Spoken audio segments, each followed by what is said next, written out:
Oi, quinta-feira, já estamos com o pezinho ali no fim de semana, né? Seja muito bem-vindo. Eu sou a Vivi Costa e te convido a acompanhar a partir de agora o que está acontecendo aí na sua região, no DF, no entorno. E o que acontece no mundo de alguma forma impacta a nossa vida? Claro que também é notícia por aqui. Vai ser um prazer ter a sua companhia. Vamos começar?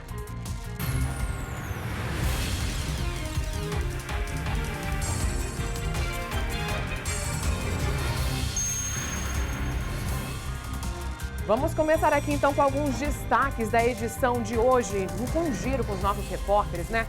Um homem morreu após ser atingido por disparo em estande de tiro em Planaltina. Ele, sem querer, deu um tiro nele mesmo. Maicon Leão. Pois é, Vivi, ele foi atingido pelo disparo ali logo depois de acertar o alvo. Essa bala teria resvalado e o acertado de volta. A gente traz em instantes detalhes dessa situação. Infelizmente, esse homem que tinha 36 anos acabou morrendo ali no local. Nossa, Maicon, até já. Incêndio em poste com muita fiação pega fogo e prejudica abastecimento de energia em alguns pontos de Taguatinga. Bruno Silveira. Esse incêndio aconteceu ontem por volta das 2h30 da tarde e assustou alguns comerciantes aqui em Taguatinga Sul. Muitos deles ficaram sem energia, algumas ruas e quadras aqui próximas também ficaram sem luz, que foi restabelecido ontem mesmo ainda à tarde, mas hoje os prejuízos e os transtornos continuam. Tem muita gente sem internet aqui. Daqui a pouco a gente volta para mostrar o que aconteceu aqui em Taguatinga Sul com esse poste que pegou fogo, Vivi. Nossa, só de olhar essa cena aí já dá arrepio. Que perigo, hein? Até já. E você, participe do jornal aqui comigo. Já anotou o nosso WhatsApp? Aqui no telão para você, 996232421. Manda a sua sugestão de reportagem. Hoje, inclusive, a gente vai mostrar a solução de um caso, um outro que pediram ajuda. Então, já aproveita, manda sua mensagem também aqui para o nosso WhatsApp. Manda também aquela foto assistindo ao nosso jornal. Você gosta desse momento e eu também. A gente acaba se conectando ainda mais. Eu quero estar cada vez mais perto de você, porque a sua voz é importante para mim. Eu falei aqui, né, do nosso WhatsApp, mas você também pode mandar a sua sugestão de reportagem, a sua foto, pelo nosso Instagram, que está aqui, é o @SBTBrasília. Começa a seguir a gente, manda a sua mensagem e já que a gente está falando de Instagram, você também aproveita para participar do nosso concurso cultural para ganhar o quê? Um par de ingressos para ir ao show do Fábio Júnior. Você rola aqui, olha, já encontra aqui nesse post as regras direitinho e além de ir no show, você pode conhecer o cantor de pertinho no camarim. Corre ali no nosso perfil, conta a sua história com uma música dele que marcou a sua vida. Amanhã vamos dar o resultado, porque o show já é sábado agora, hein? Tem muita notícia para você acompanhar a partir de agora. Hoje é quinta-feira, 14 de setembro. Vamos juntos? Já estamos no ar. E vamos iniciar a edição de hoje com essa notícia de um acidente em um clube de tiro. Acabou matando um praticante do esporte. Isso foi lá em Planaltina. Diego dos Santos Ribeiro, ele tinha 36 anos e ele acabou sendo morto pelo tiro que ele mesmo deu, gente. Olha só que fatalidade, né? A bala provavelmente bateu ali em algum lugar e voltou, atingindo ele na região do abdômen. A gente já vê nas imagens ele caído, o pessoal desesperado ali, porque todo mundo devia estar tentando entender o que foi que aconteceu, né? Ele deu o tiro e de repente, olha, já começa ali a ficar meio desequilibrado, cambaleando, cai e todo mundo já sai ali pedindo socorro. Ele foi socorrido, mas não resistiu. Vamos acionar o repórter Maicon Leão, que está com um delegado que investiga esse caso. Maicon, boa tarde para você.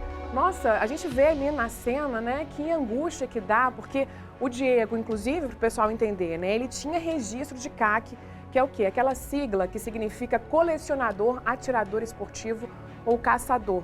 Só que a arma que ele usava no estande de tiro, no momento desse acidente, era ilegal, Maicon?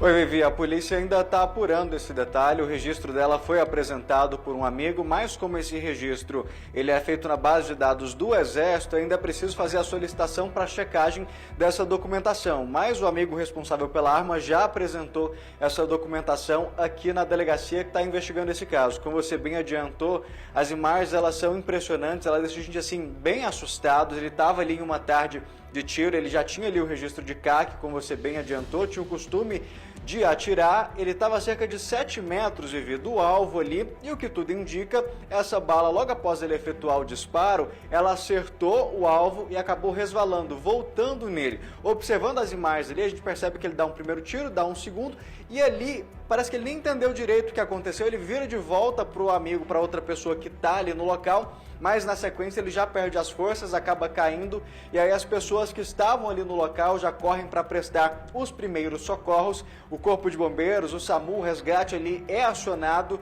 mas infelizmente o Diego dos Santos Ribeiro, de 36 anos, acabou não resistindo e morrendo ali mesmo no local. A polícia está sendo investigada agora, o caso está sendo investigado pela polícia. A gente conversa inclusive com o delegado de Castro, está aqui para explicar para a gente um pouquinho de como fica essa situação. Delegado, inicialmente, como é que o caso está sendo tratado? Boa tarde. Boa tarde a todos. O caso, na verdade, as imagens, como você mesmo disse, é bem claro, né? Elas nos demonstram com muita clareza o que aconteceu. Inicialmente, por parte dele, a conduta do Diego teria sido um acidente, né? Que ele estava praticando ali os tiros, né? Com a arma .40 e se aproximou demais um alvo, que é um alvo de metal, plástico, que a gente chama. Então, nós estamos apurando, o fato a ser apurado é a conduta das pessoas que estavam com ele, inclusive o amigo que empresta a arma não era do Diego, essa arma era de uma pessoa que estava com ele, de um amigo, e que o Diego era associado do clube, o presidente do clube nos apresentou a documentação de filiação e que o amigo não era. Então, a investigação está no sentido de que naquele dia ele foi para conhecer o local. Então, a investigação, hoje, nós temos que apurar tanto a conduta para saber se o armamento é legal, né, se a documentação realmente é verdadeira, porque a fiscalização incumbe ao Exército. Nós não temos acesso administrativamente ao banco de dados do Exército. Nós já estamos em contato com as equipes lá do Exército, que inclusive interditou o stand de tiro, ou seja, o stand de tiro está interditado pelo Exército, porque eles também vão fazer uma vistoria. Nós fizemos a perícia criminal da Polícia Civil e o Exército vai fazer a vistoria em relação ao funcionamento, né? Então nós vamos apurar a regularidade de funcionamento, a conduta dos envolvidos, tanto dos responsáveis pelo clube de tiro, quanto do amigo que emprestou essa arma de fogo. Delegado, a gente sabe que tudo ainda está muito recente, o caso foi ontem à tarde, mas pelo que se notou já tem ali alguma irregularidade, não seria permitido, por exemplo, ele usar essa arma do amigo? Como é que funciona a legislação num caso como esse, a utilização de um clube de tiro para quem está em casa e não entende? Sim, o clube de tiro ele tem uns associados, né, porque é uma associação com seu presidente, e os associados que a partir do momento que eles adquirem o registro da arma de fogo, eles podem praticar o tiro esportivo no local. E nesse caso, aparentemente, é o que aconteceu. O que nós temos que apurar é como se deu esse funcionamento do clube. Por quê? Porque na data de hoje nós recebemos relatos de frequentadores, inclusive, do stand, de que não é a primeira vez que isso acontece. Ou seja, já tiveram episódios, mas não desta gravidade, lógico, mas de projétil ricocheteando novamente, né? Tivemos relatos de chacareiros próximos, informando que havia projétil na região de Chácara, então isso não é comum. Então essa parte técnica tem que ser apurada, tanto pelo Exército, como eu falei, vai ter a vistoria, eles já encaminharam a equipe, quanto pela a perícia criminal. Então a perícia vai nos narrar, no curso da investigação, a dinâmica, o porquê de acontecer, qual a velocidade que o projétil atingiu, e o IML vai dar a causa da morte.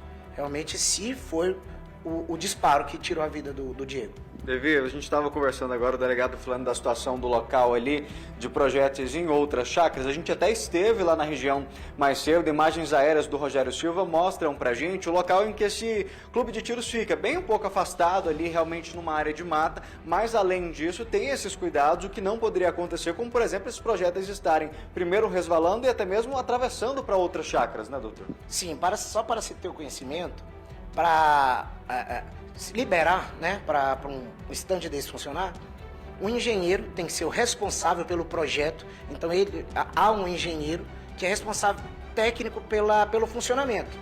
Então esse engenheiro é a pessoa responsável para poder informar se aquele clube pode funcionar, se aquele stand é adequado para o tipo de utilização, né, de tiro ou não.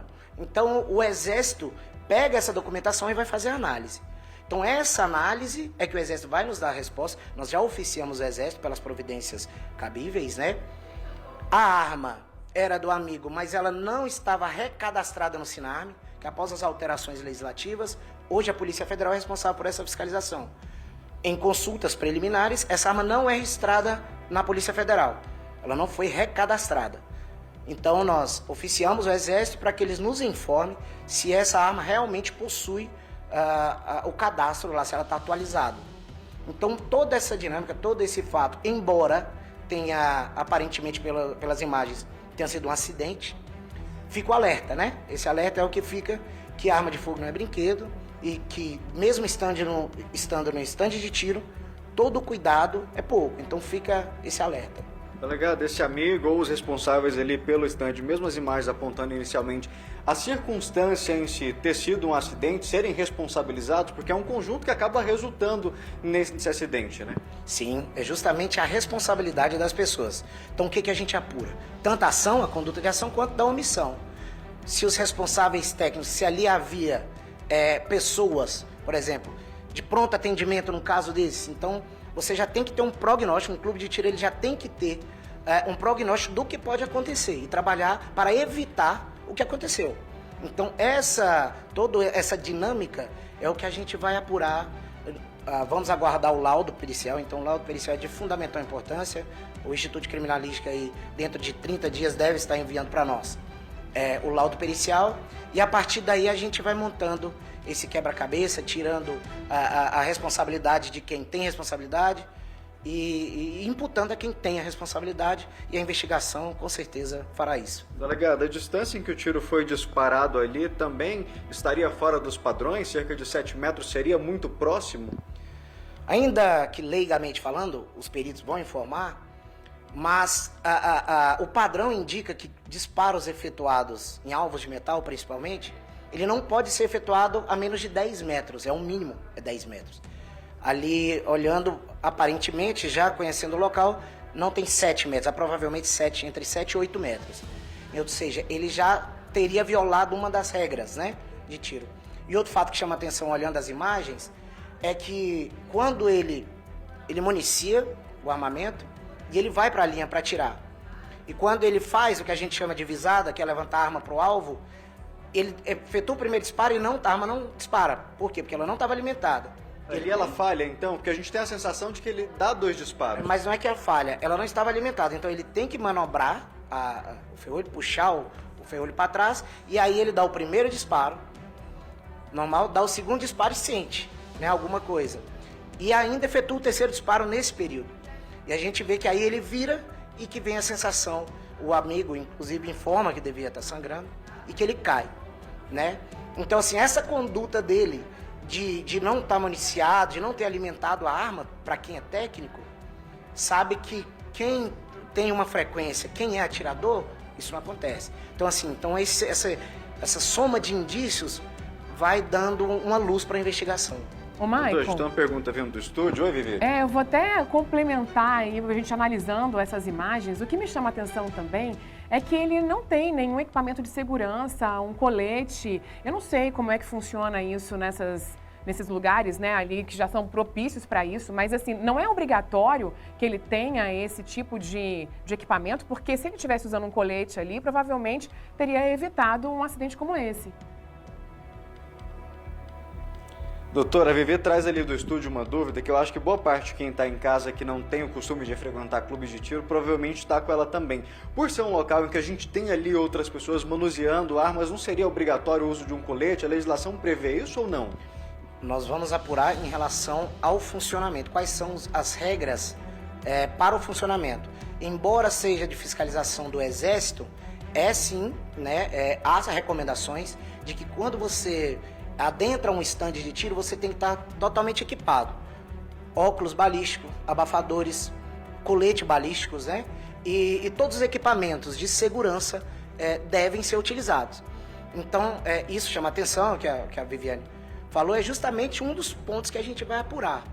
Houve omissão ou não houve omissão do clube em relação a isso? Da cobrança, né?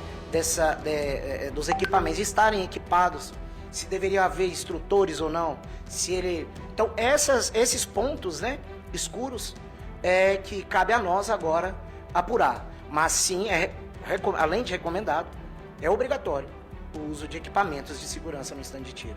Naquele momento que a gente vê ali nas imagens que o amigo que percebe, então na verdade ele não é um instrutor, é o amigo que estava com ele ali naquele local, que aparece nas imagens. Isso é o amigo dele, né, que foi para o stand, segundo o presidente do clube, para conhecer e se filiar, e que não era proprietário da arma. O Diego não estava com sua arma, tudo indica que ele não estava com sua arma, emprestou a arma e ele fez o disparo. Mas é um amigo, não é instrutor. E havia até uma terceira pessoa, uma mulher, que havia um pouco atrás. Então também será ouvida, o amigo será ouvido. E, inclusive, o levantamento em relação a outro fato que chama a atenção da investigação é como se obtém esses registros. Porque, em uma análise preliminar, todos os envolvidos tinham antecedentes criminais. Tanto a vítima quanto o amigo, e antecedentes criminais do amigo graves, de crimes graves. Então, isso também tem que explicar, né? Talvez o Exército nos explicar como essa pessoa que tem antecedentes criminais obtém um registro de arma para estar portando arma de fogo e efetuando disparos. Então, esse é outro ponto que cabe a nós elucidar aí. Então, os dois ali já tinham passagem pela polícia? Sim, os dois tinham passagem pela polícia. Tanto a vítima quanto esse amigo que seria o portador da arma, que é quem tem que apresentar agora essa documentação para explicar realmente o registro. Sim, os dois possuem antecedentes, né, fazendo uma análise preliminar. Os dois possuem antecedentes, então cabe a nós verificar como se deu esse processo, né? Porque desde adolescentes eles já têm passagens, então não é de um ano para cá. Então isso chama atenção e nós vamos apurar. Aqui na delegacia, esse amigo chegou a apresentar a documentação impressa. A gente sabe que o senhor adiantou que precisa fazer a checagem no banco de dados do Exército, mas ele chegou a apresentar a documentação dessa arma aqui. Na verdade, quem apresentou foi o presidente do clube, né? Ele ciente, ele não estava no local, mas a partir do momento que ele teve ciência, ele já veio para a delegacia para apresentar a documentação do clube, parte da documentação, né? Do clube. O amigo não compareceu à delegacia até então, mas nós vamos, né, faz parte da investigação, nós vamos intimá-lo. Mas ele não compareceu no momento do fato. E então ele vai ser ouvido, a mulher que estava no stand vai ser ouvido, possivelmente o responsável técnico pelo projeto vai ser ouvido, e aí a investigação vai caminhando. O natural da investigação é caminhar para que, se tiver que imputar crimes para alguém, nós vamos imputar. Se tiver que tirar a responsabilidade de alguém, nós vamos tirar. Então, mesmo tendo ali as imagens que inicialmente apontam, Vivi, para a situação ter sido um acidente, o que é importante ressaltar? As circunstâncias que acontecem no entorno para que esse acidente tenha acontecido, né, delegado? Justamente. Para que não aconteça também outros eventos dessa natureza, né? Nós temos hoje uma grande quantidade de clubes de tiro espalhados por todo o Distrito Federal. Então, a nossa preocupação, a preocupação da investigação hoje é evitar esse tipo de crimes. Então, nós vamos acionar os órgãos responsáveis pela fiscalização para evitar que novos fatos como esse, novos acidentes, se pode assim dizer, aconteçam. E, delegado, a gente aproveita esse caso aqui para fazer o alerta, né, sobre a questão do uso dos equipamentos de segurança que o senhor falou, porque o que a gente vê aqui nas imagens é ele lá com a camisa normal, sem nada que pudesse proteger, nada nos ouvidos, nem nos olhos, como o senhor adiantou, não tem nenhum equipamento de segurança ali. Aparentemente ele usa até um abafador, né, e talvez um óculos ali, mas não dá pra gente definir bem. Mas realmente falta o equipamento, é bem visível que falta treinamento, porque tem hora que ele pega o armamento e passa apontando para outra pessoa. Isso não pode numa linha de tiro, num stand de tiro, né? Então nós temos todos um padrão a ser seguido de treinamento, instrutores habilitados para isso. Então a gente percebe também que falta ali instrução para que ele pudesse estar ali atirando. Então, por enquanto, o senhor já adiantou, Vivi, informação de última hora que chega agora, que o Exército já interditou esse clube de tiro temporariamente. Sim, nós já fizemos contato com os responsáveis, né, os fiscais, pela fiscalização, e eles deslocaram uma equipe, tanto para interdição, né, a pedido nosso, e eles falaram que é também praxe, então está interditado, como pela vistoria, para saber o porquê de ricochetear no stand de tiro. Ele me comunicou que isso não é normal e não pode acontecer. Se aconteceu é por falha no projeto. Então nós vamos tentar identificar onde veio essa falha do projeto.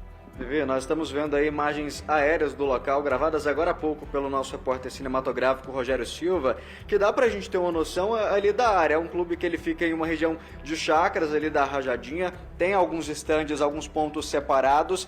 O ponto onde o acidente aconteceu vai aparecer agora há pouco na sua tela, que fica mais ao canto, é uma partezinha mais próxima, não é nessa parte maior aí.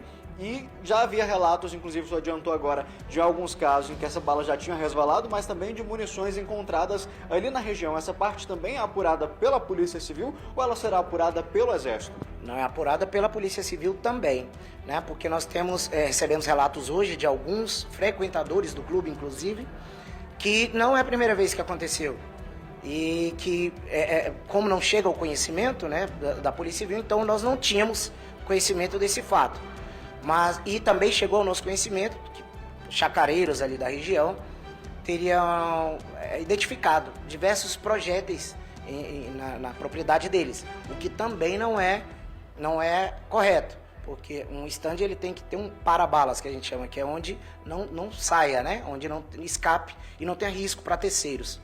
Então esse fato, essa possível omissão ou ação será apurada. Delegado, comprovando ali as irregularidades por responsabilidade do clube ou até mesmo parte desse amigo, eles podem responder pelo quê?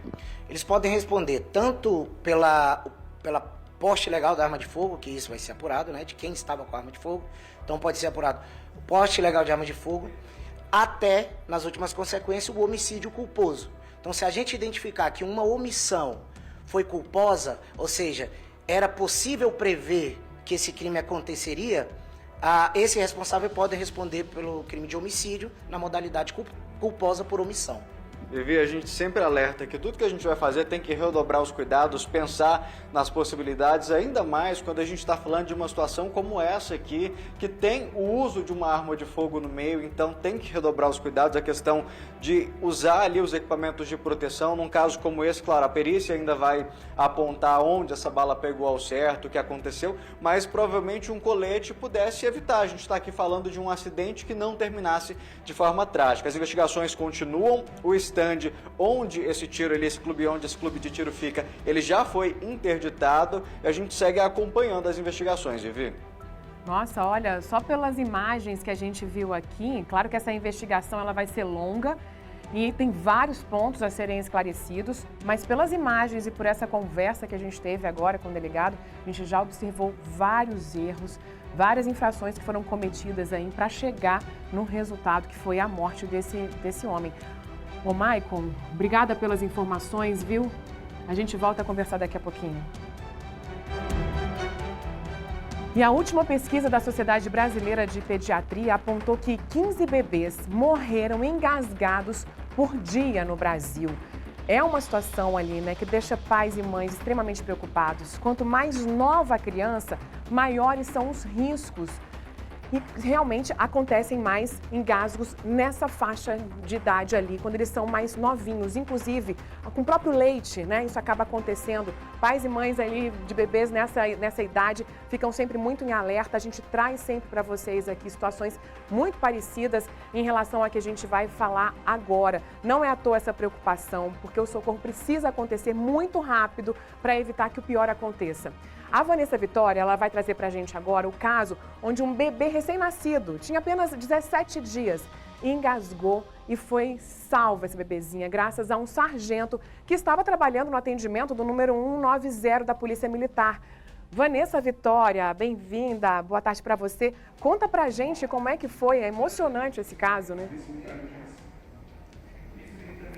Oi, Vivi. Boa tarde para você, boa tarde para todo mundo. Menina do céu, eu te falo uma coisa. Eu sou mãe de uma bebezinha, embora tenha um filho adolescente aí, a gente morre de medo. A Ana Flor ainda mama, ela tem 9 meses e a gente sabe que o jato de leite vai muito rápido. E muitas vezes o bebê fica assim, ainda agora com 9 meses, a Ana Flor ainda fica assim, ela tenta se desengasgar, né? Porque o leite vai com tudo e é muito desesperador. Então, nós, pais, a gente fica aí numa situação angustiante. E aí, quando começa a introdução alimentar, aí que aperta mais o coração da gente ainda. Mas, quando a gente está falando de aleitamento materno aí e desse engasgo que aconteceu, eu tô aqui com o Sargento Mariano. A gente está no Copom, tá, pessoal? Só para dizer para vocês onde a gente está, esqueci de falar, tem muitas telas aqui, tem vários monitores. Aqui é a central de atendimento da Polícia Militar. É aqui que chegam as ligações de emergência do 190. Então, quando alguém liga, cai exatamente aqui. E nesse dia, a mãe desesperada ligou o 190 e caiu na mesinha. Daqui a pouco eu mostro onde ele fica, ali na frente, a baia dele. Quem atendeu essa ligação foi o Sargento Mariano. Boa tarde, Sargento. Ela estava desesperada. Boa tarde, Viviane. Boa tarde, Vanessa. Sim, a senhora ligou, né, muito nervosa, chorando, dizendo que a criança dela, recém-nascida, tinha se engasgado. Aí eu mantive a calma, falei para ela, mantenha a calma, senhora. Dá uma chupadinha no nariz dela para ver se sai algum líquido aí e cospe. E comecei a passar a manobra, qual a manobra que ela deveria fazer, que ela deveria virar a criança no braço, de bruços, com a cabeça um pouco abaixo, e desse uns tapinhas devagar, virasse novamente, até que, graças a Deus, a criança voltou. Quando a criança voltou, eu pedi para ela manter a calma, falei que iria ficar com ela até que ela se acalmasse mais, e que se a criança não voltasse, eu iria transferir para o 192 ou para o 193, que eles são mais experts no assunto. Sargento, quando acontece o engasgo por líquido, a operação é de retirada pelo nariz, de sucção? Se fosse água, suco, leite materno? Sim, porque evita de mandar para o pulmão. Se a gente soprar, pode cair para o pulmão da criança. Então, a gente sugando, a gente joga fora, já libera as vias aéreas da criança, aí fica mais fácil. Quanto tempo durou mais ou menos esse atendimento? Foi em torno de 2 minutos, mais ou menos. E ela foi fazendo todas as manobras que você foi orientando? Sim, ela foi fazendo a manobra e tinha hora que ela se desesperava, falava, não, tá voltando, tenha calma, senhora, vira ela novamente, faz novamente o mesmo procedimento, dê mais uns tapinhas nas costas, vira ela, faz uma massagenzinha entre o peito dela, com 2 dedos devagarzinho. Aí ela falou, ela voltou. Falei, então pronto, voltou, graças a Deus voltou, fica tranquila agora. E também já passei para ela que ela deveria, sempre que ocorresse fácil, fazer essa mesma manobra e ter bastante calma na hora. E o que acontece? Nesse caso aí, você atuou com rapidez e não precisou mandar uma ambulância, por exemplo, para lá? Ou poderia ter que precisar? Você viu que já estava tudo bem? Como é que funciona assim? Não precisou ir? Não, no caso, se agravasse a situação, eu transferiria para o SAMU ou para o bombeiro, por aqui mesmo pela nossa central, e já passaria a situação e eles mandariam um apoio e continuaria dando a determinação de como ela deveria continuar fazendo para que continuasse procedendo da melhor maneira com a criança, né? Olha só, gente, então até complementando o que o Sargento Mariano falou, eu vou pedir para o Claudinho mostrar, ele estava sentadinho lá naquela última baia lá, quando ele recebeu essa ligação pelo 190. Ó, nesse momento o policial está atendendo ali, tá vendo? Chegou ali, ó, Polícia Militar Emergência, ele está recebendo um chamado nesse momento, e aí o Sargento Mariano estava sentado ali ao lado dele. O que ele explica aqui? Qual foi o procedimento? Ele recebeu essa chamada pelo 190, mas se não resolvesse, ele encaminharia para o 192 ou para o 193, porque eles seriam mais treinados, mais capacitados. Mas nesse momento, né, Sargento, você nem orienta, você vai falar assim, desliga, não é assim que funciona. Você atende assim mesmo, né? Mesmo a ligação vindo, porque eu acho que no desespero, o primeiro número que a gente lembra é o da Polícia Militar, muitas vezes. Exatamente. O pouco que a gente sabe, se a gente puder fazer, a gente vai fazer da melhor maneira, né? Então a gente também tem um preparo, a gente faz um curso de formação, a gente tem cursos aqui dentro do próprio Copom que a gente faz, que nos ensinam, né? Inclusive o comando vai chamar o pessoal do bombeiro para dar mais algumas aulas de determinadas situações que podem ocorrer, porque muitas ligações caem aqui no 90, que é para o 193 ou 192. Então a gente tem que saber um pouco de cada coisa para poder ajudar a população. E nesse seu tempão de profissão aí, já são mais de 30 anos, já tinha acontecido alguma ligação de engasgo? Aconteceu há uns 2 anos atrás, uma senhora de 80 anos, ela se engasgou com um pedaço de carne. Estava ela e a filha dela também, que era uma idosa, e o esposo dela, que era um idoso. E ela ligou, minha mãe está engasgada, está com um pedaço de carne na boca. Eu falei, a senhora consegue abraçar ela, a senhora está sozinha? Ela falou, não. Tem alguém com a senhora? Ela falou, tem meu marido. Pergunta para ele se ele consegue apertar, abraçar ela por trás e apertar bem no meio do peito dela com força para ver se ela expele. Aí ele pegou e conseguiu, ele apertou e falou, ela cuspiu para fora, agora está melhorando. Aí eu falei, então aguardei um pouquinho, ela continuou, ela voltou ao normal, como ela voltou ao normal, eu dei boa noite, né? Agradeci a Deus também e graças a Deus foi tudo normal. Obrigada, Senhor, obrigada ao sargento também, né, Vivi? Aquela oração que a gente faz de agradecimento, de paz, de alívio.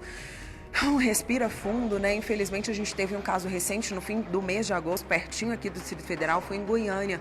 Uma menininha muito linda de 3 aninhos, ela acabou morrendo com a fruta preferida. Era a uva, ela sempre comia, mas acabou entalando. Então imagina, Vivi, a ação rápida que salva vidas, né? Nossa, olha, você falou da uva. Tem que agir rápido. É um risco danado, uva, né? Eu lembro que quando os meus filhos eram pequenininhos, a gente inclusive cortava a uva ali em vários pedacinhos para não ter aquele risco de engasgar e de prender ali, né, na garganta. Olha, Sargento Mariano, você foi um anjo da guarda, parabéns, viu? E olha, eu vou inclusive interromper aqui essa conversa direto com o sargento, para a gente ouvir juntos como é que foi um trechinho dessa conversa por telefone entre a família e o sargento Mariano. Olha só a calma dele. Polícia Militar, qual sua emergência? Tá, dá uma chupadinha no nariz dele, por gentileza, senhora. Vai, chupa bem devagarzinho e vai cuspindo. E vai fazendo uma massagenzinha bem devagarzinho entre os dois peitos. Primeira coisa, a senhora vai ter que ficar calma, tá? Faz isso, bota ele de costa e vai dando, bota ele de costa meio com a cabeça inclinada para baixo e vai dando uns tapinhos bem devagarzinho nas costas dele, tá? Uns 5 tapinhas, depois ela vira ele e dá uma chupadinha no nariz dele e dá uma mexidinha próxima entre os dois peitos. Aí pronto, já desengasgou, tá bom, senhora? Tá? Tá bom? Desengasgou, né? Fica tranquila agora, senhora. Senhora. Oi. Fica tranquila agora, já desengasgou, não desengasgou? Oi, senhora. Senhora. Senhora. Oi. Senhora, fica calma. Ela chorou de novo? Continua chorando? Oi, senhora. Senhora. Oi. Melhorou a criança? Ah, então tá bom. Fica calma, tá? Fica calma. Vai acalmando a criancinha aí, tá? Deu tudo certo aí, tá bom, senhora? Tá? Vê se ela tá respirando direitinho. Eu posso ficar mais tempo aqui aguardando, que qualquer coisa eu transfiro a senhora para o SAMU ou para o bombeiro, tá? Quando ocorrer esse tipo de situação, a senhora tem que manter a maior tranquilidade possível, tá? E fazer essa manobra. Se ela viu um pouquinho de cabeça na mão da senhora, com as costas viradas para a senhora e dá uns tapinhos nas costas, tá? Com a cabeça um pouquinho abaixo.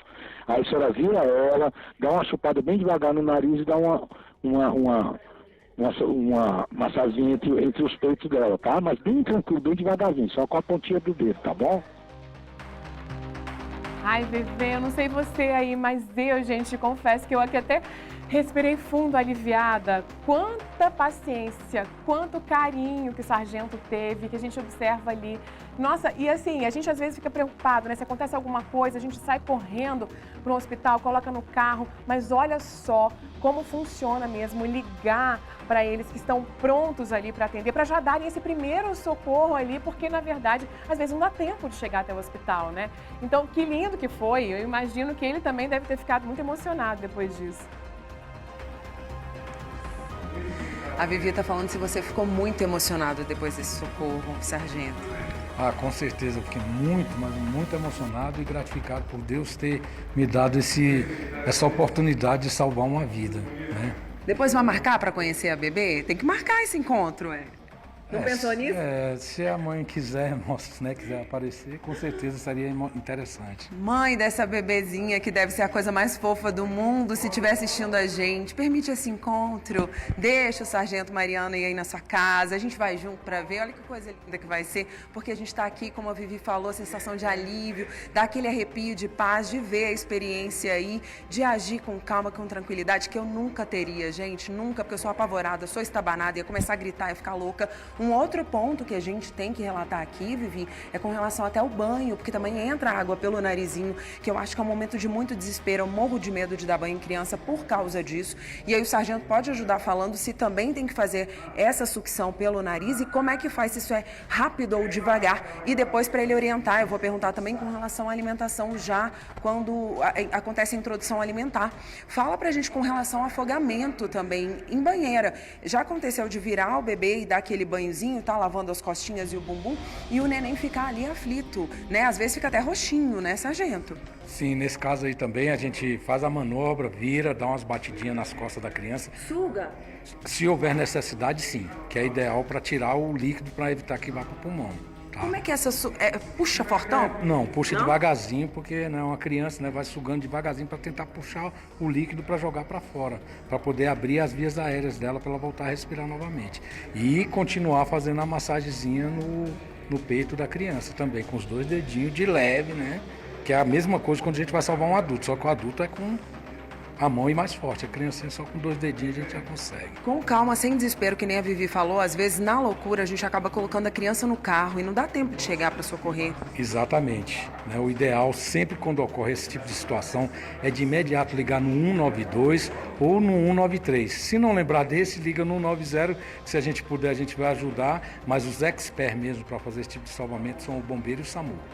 Olha, papais e mamães, com relação à introdução alimentar, a gente estava conversando sobre a uva. A uva tem um corte específico, porque senão não passa aqui. Fica entalado e realmente é muito perigoso. E como a uva tem outros alimentos, inclusive o sargento trouxe um salvamento que ele fez por telefone, né, que a gente chama de atendimento e não salvamento em si, porque ele não estava lá, ele deu as coordenadas para que uma outra pessoa fizesse o salvamento, mas também adultos que se engasgam com carne e outras coisas. E aí, nesse ponto, quando já é alimento sólido, sargento, não tem que sugar nada de nariz, já é outro procedimento. Exatamente. Aí, o procedimento de bater nas costas vai continuar, tentar tirar, né, ver se dá para tirar, se desobstruir para poder a pessoa voltar a respirar, né? E, no caso, a manobra é bater e fazer a massagem no peito também, tá? Que é o que tem que ser feito. Vivi, querendo ou não, um pouquinho de sangue frio, né? Porque quem está na situação de emergência, às vezes, não tem muito tempo para raciocinar. Essa mãe acabou pensando no número, fez certo, ligou, acabou ligando para a Polícia Militar, acabou encontrando aí um profissional capacitado para auxiliar e, como o sargento mesmo disse, não precisou encaminhar uma viatura, uma ambulância, nada disso. Se precisasse, iria fazer, mas até reforçando o que você falou, Vivi, não correr e colocar a criança no carro, porque muitas vezes o deslocamento de casa até um local de salvamento não vai dar tempo, não vai dar para chegar. E aí, infelizmente, não vamos ter a notícia boa, porque eu adoro trazer a notícia boa aqui no nosso jornal. Eu adoro trazer essas histórias, inclusive ele foi parabenizado por ter tido essa paciência, por ter tido essa calma, né, que é justamente a pessoa certa para fazer isso quando a gente está em desespero, ter uma pessoa do outro lado conduzindo com calma, com tranquilidade, para essa mãe não ficar ainda mais desesperada, né? A gente já mostrou no nosso jornal vídeos aí de pais saindo loucos, correndo com a criança pela rua, né? Que dá aquela aflição, acaba às vezes encontrando alguém para ajudar, mas às vezes não. Então é realmente esse momento de sabedoria, parabenizar aqui o sargento Mariano aí por esse atendimento, né, e por ter feito essa mãe conseguir aí, mesmo sem treinamento de primeiros socorros, salvar a vida aí dessa criancinha de 17 dias que tem 17 anos, cento e sei lá quantos anos ainda para viver, né, Vivi? É isso que a gente deseja agora, que seja uma vida longa, né, uma vida aí que ela consiga realmente ser muito feliz, é o nosso desejo. Como você falou aí, né? Se quiserem esse encontro, é só entrar em contato com a gente, que a gente marca. Que bom também que essa mãe conseguiu ali manter a calma para ouvir o sargento Mariano. E a gente reforça, então, aqui o número. Sargento, olha, primeiro, parabéns mais uma vez, viu? Foi muito lindo a gente ver ali o seu atendimento na hora. E reforçando, então, aconteceu alguma coisa em relação ao engasgo, 192... 193, e se for 190, a gente tem que rezar para o sargento Mariano poder atender, né? Obrigada, viu? Um beijo para vocês. Bom, olha, vamos continuar aqui, olha esse assunto. Em Taguatinga Sul, gente, um poste pegou fogo e acabou afetando a rede elétrica. Mas olha só essas imagens também. O fogo ali já estava assim, a chama já estava alta, um tanto de fio, gente, que a gente fica impressionado. E quando a gente observa nessas imagens, inclusive aí, olha, do Taguada de Pré, a gente vê que vai de um poste até o outro. Quer dizer, esse fogo ali, eu não sei como é que funciona, se isso se alastra até chegar no outro ponto, ou se ele começou a pegar fogo ali num ponto e aí acabou dando curto no outro. Só sei que isso aí foi um perigo danado. Você imagina quem estava lá observando todo esse fogo pegando nos fios, imaginando o que poderia acontecer. A gente vê ali depois também, até que embaixo ali já tem alguns fios caídos com fogo, pegando fogo ainda. Então, vamos acionar aqui o repórter Bruno Silveira, que tem mais informações para trazer para a gente aqui. Olha, Bruno, conta pra gente, alguns pontos acabam ficando ali sem energia, ficaram sem energia, não sei se estão até agora, né? Justamente por causa desse incêndio que a gente acabou de mostrar. E o que tudo indica é que começou depois que teve um curto-circuito. Quando você entrou ali logo no destaque do jornal, eu fiquei impressionado com tanto de fiação solta ali perto de você, a gente já observa de longe também. Boa tarde. Pois é, Vivi, a fiação aqui, ela tá tão acumulada nos postes, eu vou pedir pro nosso repórter cinematográfico Magno Serra mostrar, que ela tá até envergada. É tanto fio pesando que ele tá até caindo. Boa tarde pra você, pra todo mundo que tá nos acompanhando. E esse incêndio começou naquele primeiro poste ali, ó, que o Magno tá mostrando. Era por volta de 2h30 da tarde, quando os comerciantes aqui dessa rua começaram a sentir um cheiro de queimado. Viram ali uma instabilidade no serviço de internet, de telefone, e quando foram ver, olharam pra rua, viram esse poste aí pegando fogo. E não foi só nele, Vivi. Esse fogo, ele se alastrou para mais uns 2 postes à frente. E isso trouxe vários transtornos aqui para a região, porque como o fogo começou nas linhas de telecomunicação, de telefone, de internet, das operadoras que montam aqui nos postes da Neoenergia, muitas quadras aqui, 2 quadras que ficam próximas a essa região, acabaram ficando sem energia por conta disso. Logo que a energia depois, ontem mesmo, ela já foi reestabelecida, mas ainda tem alguns problemas aqui. Por exemplo, como esse fogo aconteceu na rede de telecomunicações, tem alguns comércios aqui que estão sem internet e sem telefone até agora, quase 24 horas depois desse incêndio. Está prejudicando muito o trabalho dos comerciantes aqui. E agora a gente vai conversar com um deles, que é o Marcelo Salviano, que tem uma escola de informática aqui que precisa muito de energia e de internet. Marcelo, você estava me contando que você aqui do comércio foi o primeiro que viu esse poste pegando fogo. O que aconteceu aqui na hora? Como é que você percebeu que estava tendo esse incidente? Justamente. O que acontece? Eu estava aqui esperando meus alunos, né, no horário de 3 horas, era por volta de 2h30. Aí eu senti aquele cheiro de fumaça. E como eu sou professor de informática, eu já procurei. Será que tem alguma máquina queimando? Eu comecei a procurar nas salas, nada. Quando eu saí aqui na porta, que eu olhei para o poste, tava fogo. E bem alto, bem grande. Aí eu já chamei todo mundo, eu falei para os alunos, gente, tá pegando fogo ali. Chamei o Renato aqui do lado também. Aí todo mundo começou a sair e já olhar o fogo lá, que já estava bem alto. Inclusive o poste ficou totalmente danificado. E aí, esse fogo foi se alastrando, as chamas foram ficando mais fortes, mais altas. Como é que foi a sensação de vocês aqui vendo essa cena tão próximo do comércio de vocês? Como é que foi o sentimento? Deu um desespero, né, de olhar essa cena toda. Isso mesmo, todo mundo já ficou desesperado, todo mundo já começou a ligar pro bombeiro, acho que teve várias chamadas ao mesmo tempo, a gente ligou. Graças a Deus eles chegaram bem rápido, acho que 3 minutos, 4 minutos eles já estavam aqui. Só que aí eles começaram a interditar essa parte aqui, a parte de cima começou a pegar fogo também e começou aquele pipoco na rede elétrica, todo mundo espantado, todo mundo correndo. Tinha gente passando embaixo dos fios, aí o bombeiro falou assim, traz pra cá, vem todo mundo pro lado de cá, porque senão corre risco de vocês também serem eletrocutados aí. A gente ficou apavorado, todo mundo aqui, todo mundo olhando, mas com aquele receio. Será que vai dar um ruim pior? E também a gente preocupado com como é que ia ficar a nossa escola, como é que ia ficar o comerciante aqui do lado, né? Pois é, e essa preocupação ela continua até agora, porque já tem. Esse incêndio foi ontem às 2h30 da tarde, daqui a 2 horinhas mais ou menos completa 24 horas, mas os serviços de vocês aqui continuam parados, né? A escola de informática está parada, não tem telefone, não tem internet. Como é que tá esse transtorno no dia de hoje?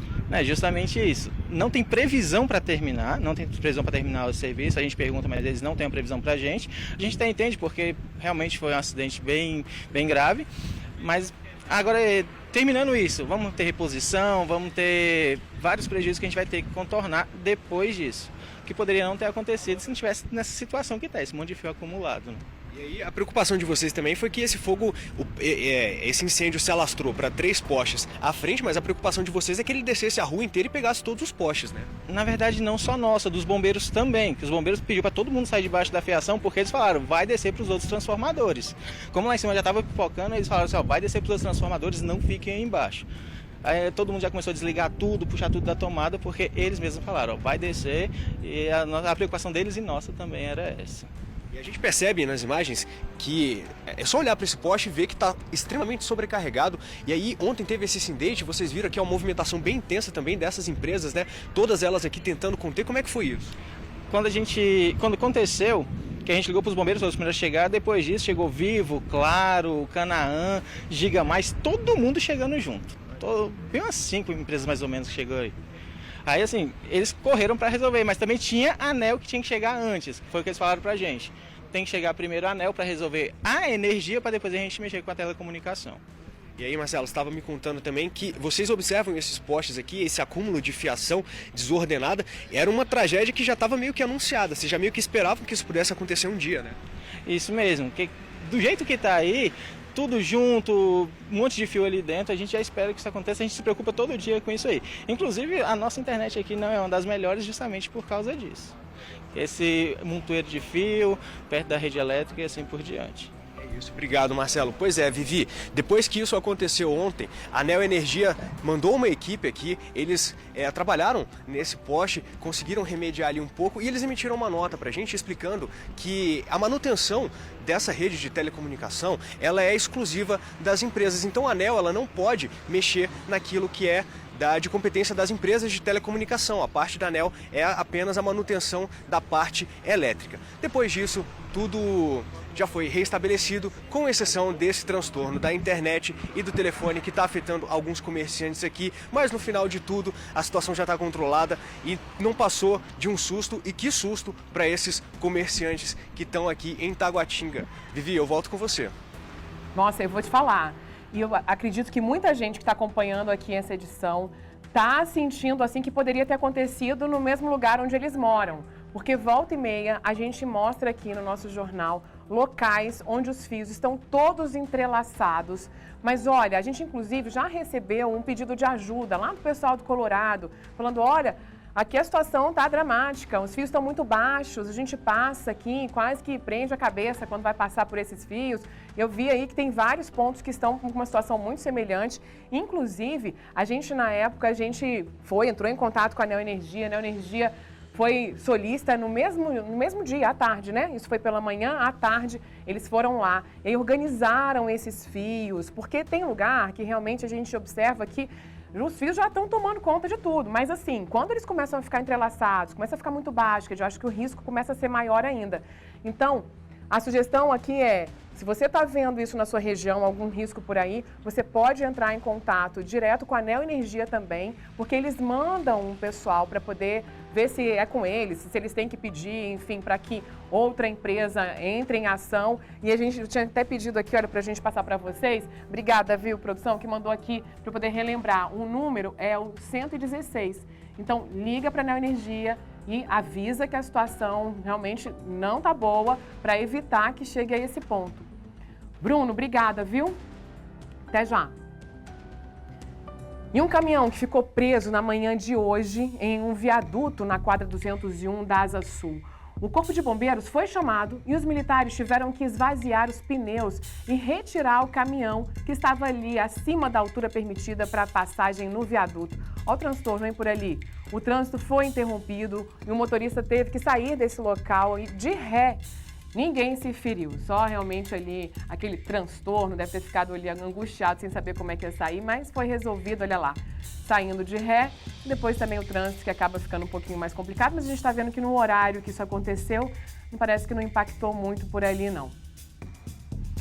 E moradores do Lago Norte têm estranhado o valor da conta de água, que de um mês para cá foi lá para as alturas, aumento de mais de 100% em alguns casos. O problema é que eles têm certeza que o consumo não foi tão alto assim. O que está acontecendo? Vamos ver. A conta de água da casa da Clarice custava entre R$300 e R$500 até o mês de agosto. Mas a fatura de setembro veio 3 vezes mais cara. R$ 1.616,95. O aumento repentino, segundo a moradora, não tem explicação. Não justifica, não teve nenhum evento fora da rotina do mês. O filho da Clarice explica que eles não têm gasto extra, nem com a piscina. Para repor a água da piscina, a gente contrata caminhão-pipa, a gente não faz uso de água da CAESB e mesmo assim, na conta de água veio muito alta. A CAESB mandou esse comunicado para a família pedindo para verificar se existe vazamento de água. Se não existir, ela precisa entrar em contato com a companhia para que eles olhem o hidrômetro. O problema é que o aumento absurdo na conta de água não foi só nessa residência. Aproximadamente entre 20 e 30 pessoas, pelo menos, já fizeram essa reclamação. O Leandro é um desses vizinhos que está passando pelo mesmo transtorno. Historicamente, a minha conta veio em média R$ 250 a R$ 300. E em julho, a conta veio de mais de R$ 730. Isso é um aumento de mais de 100% sem nenhuma justificativa.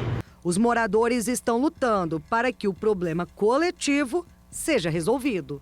Eu fiz de tudo que era possível. Entrei na ouvidoria da CAESB, fiz reclamação na DASA, já acionei a CAESB aqui com uma série de protocolos.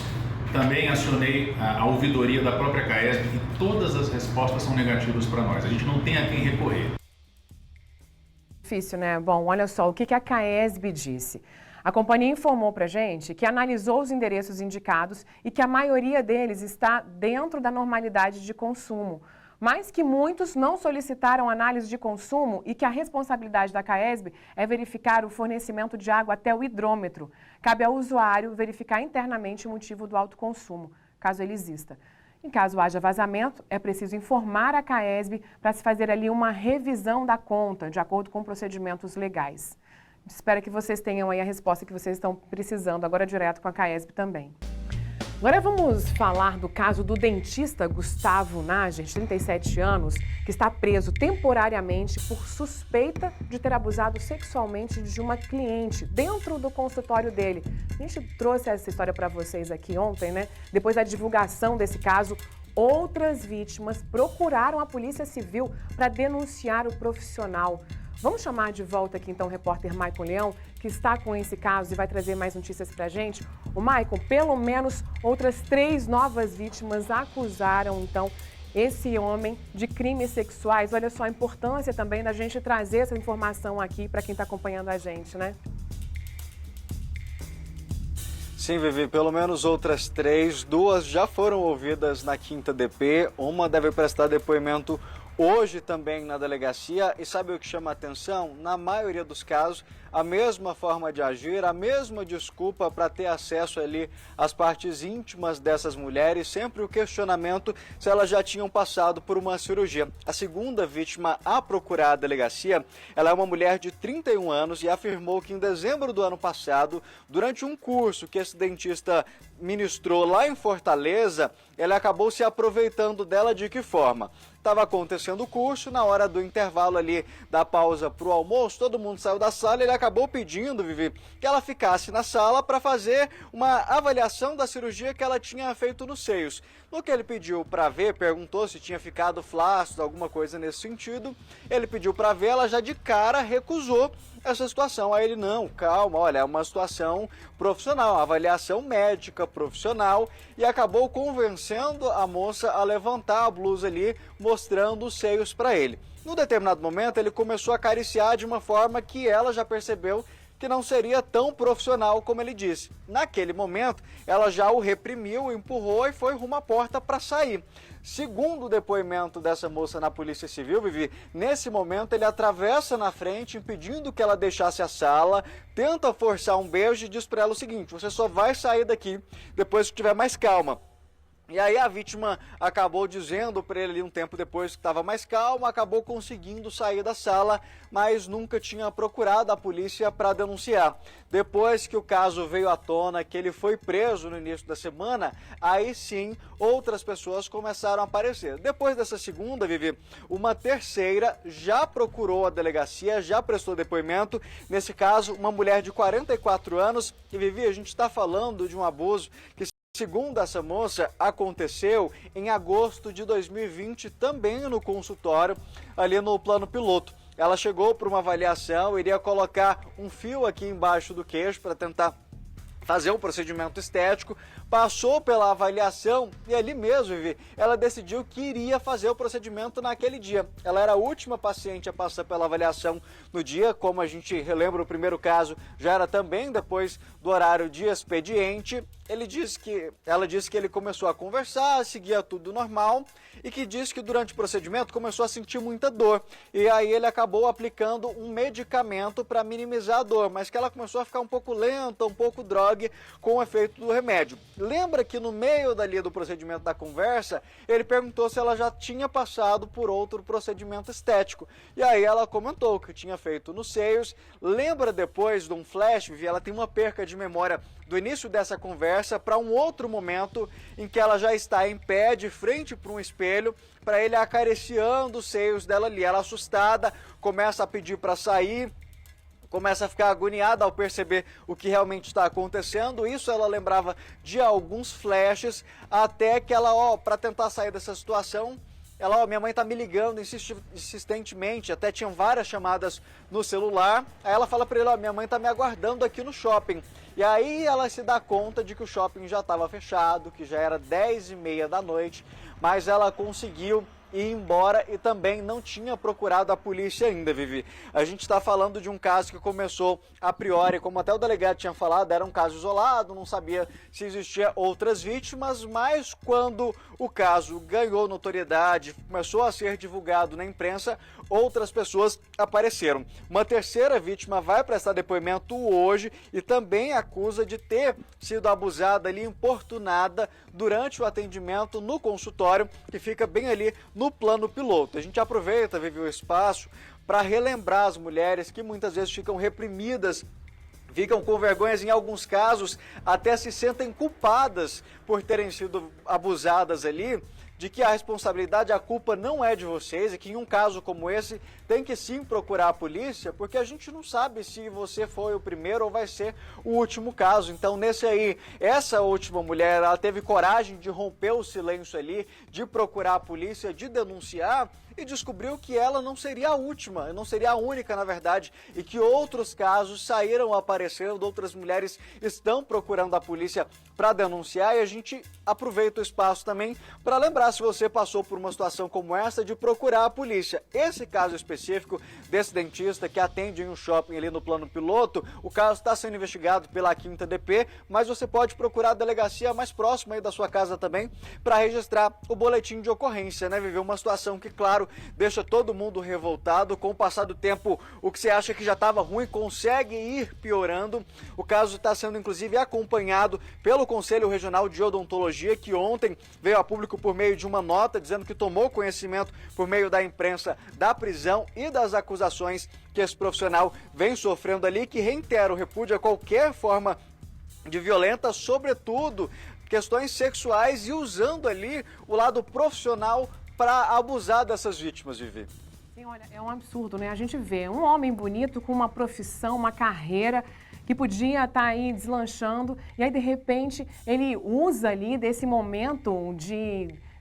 que na verdade que a mulher fica, se sente um pouco ali constrangida até, né? Porque ela fica sem saber se aquilo faz parte do atendimento, pedindo para ver ali outras partes do corpo, outras cirurgias, como ontem você trouxe pra gente, que parecia que estava querendo ver ali se tinha, né? Se ficava alguma marca, enfim, que a mulher pode pensar nisso. E como você bem disse, o Maicon, não é a culpa da mulher. Muitas vezes a mulher fica constrangida, achando, poxa, em que momento será que eu dei oportunidade para que isso acontecesse? Vamos combinar que mulheres, ela não está dando oportunidade nenhuma ali, porque o homem, se ele se colocasse ali como um homem de respeito, né, ele profissionalmente não agiria dessa forma em momento algum, nem se a mulher em alguma situação tivesse dado essa oportunidade, porque ele iria colocar aquilo ali como um momento profissional. Então, assim, é um absurdo a gente ver uma situação como essa. Que bom que uma dessas vítimas teve coragem de procurar a polícia, porque a gente vê que ele já vem agindo assim há muito tempo, né? Quando a gente vê ali você trazendo casos que não foram agora tão recentes,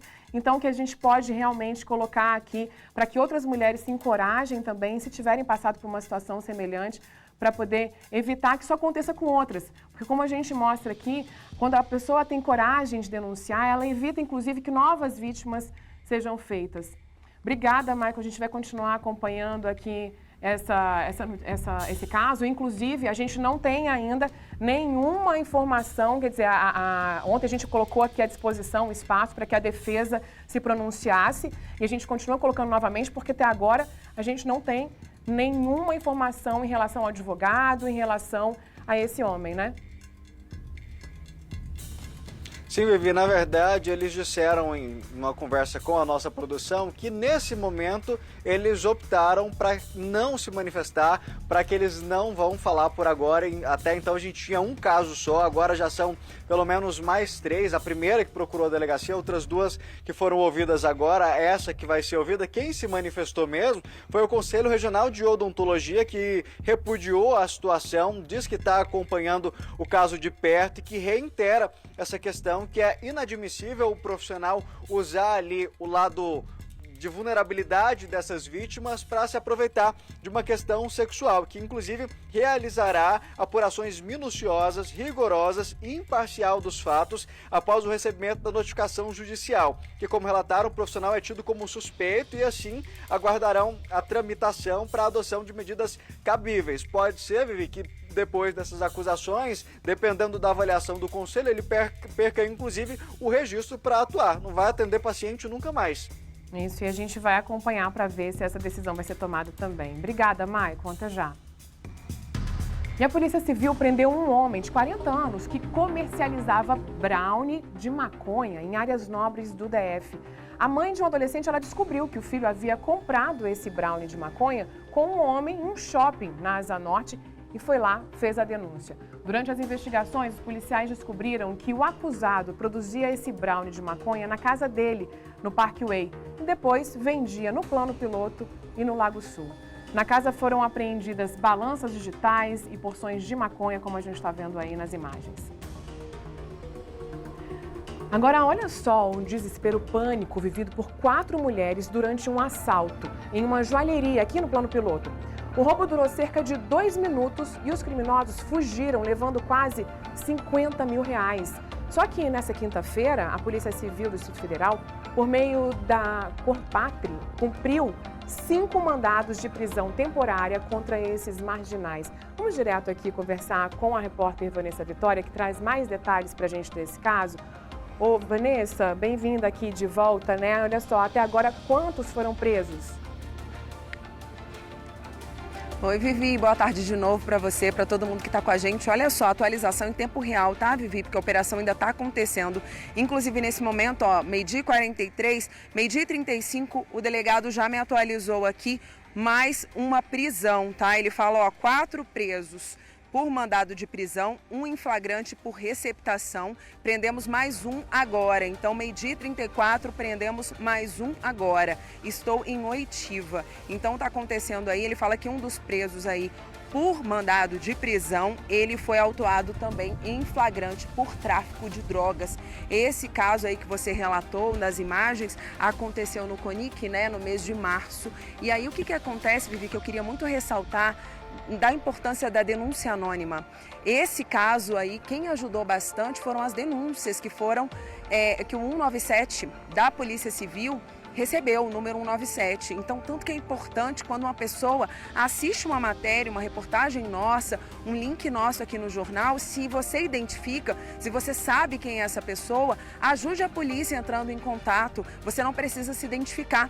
E foi exatamente assim, Vivi. Eu vou aproveitar para chamar a sonora do delegado. Ela está um pouquinho desatualizada porque, como falei, a operação ainda está em curso e aí a gente vai atualizando porque no finzinho do vídeo ele fala das prisões que já tinham acontecido, mas como eu trouxe agora em tempo real a atualização de mais uma prisão, 12h34. Vamos lá, Vivi, vamos ouvir o delegado?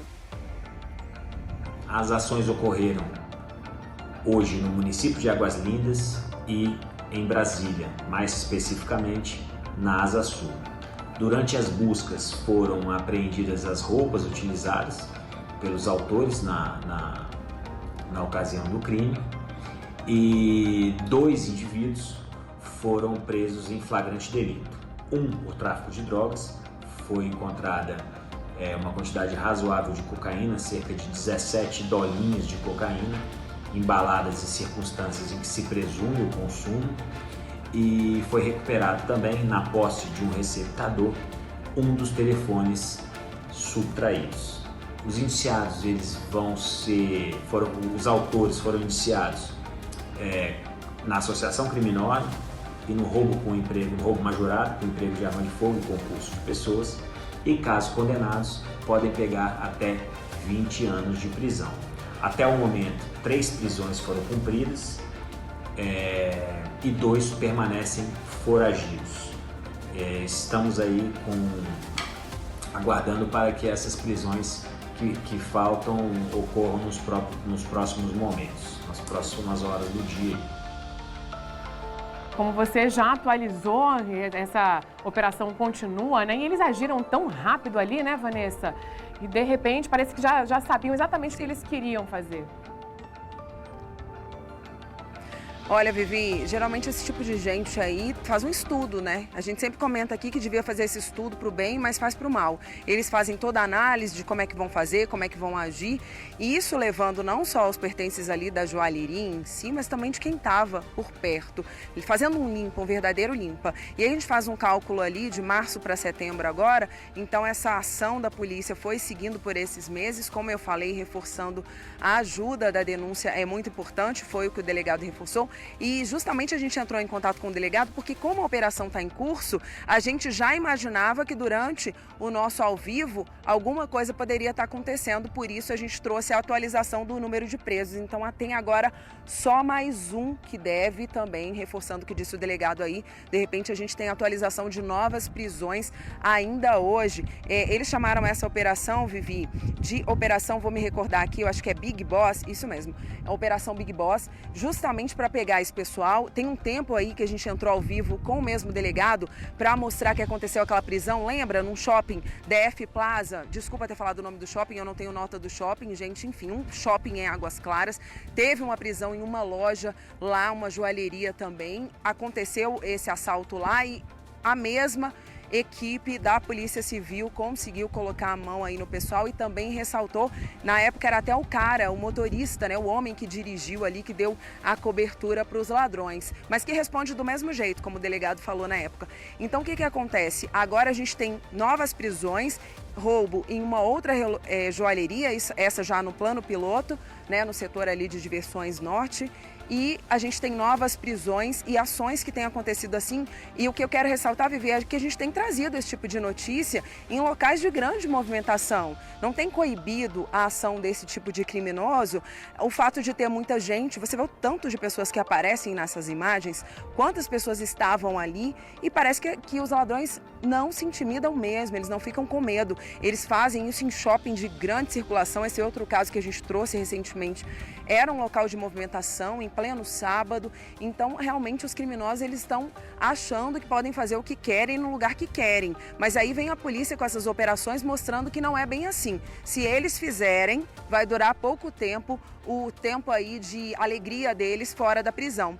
Essas oitivas estão acontecendo, como o delegado trouxe, podem pegar até 20 anos de prisão aí. É claro que eles estão munindo todas as provas e tudo para que o judiciário os mantenha presos. A gente não tem informações ainda com relação aos antecedentes criminais desses presos, mas já era aí determinação para que eles fossem localizados e fossem pegos, né? Como a gente falou, tinha já os mandados já tinham sido expedidos para que isso acontecesse. E você também, a gente traz, Vivi, a questão não só do assalto em si, mas de outros crimes atrelados a eles. A gente fala daquele ciclo, né? A gente traz aí um preso em flagrante por causa de tráfico de drogas. Então, muitas vezes, eles estão envolvidos em outros crimes e também a questão dos receptadores, porque quando eles levam uma joia, levam um celular de um cliente, vai ter alguém lá na ponta que vai comprar esse produto da mão deles. E aí a gente volta a reforçar aí quem está assistindo a gente, nada de comprar o que você não sabe de onde veio, que não tem nota fiscal, que está com preço baixo.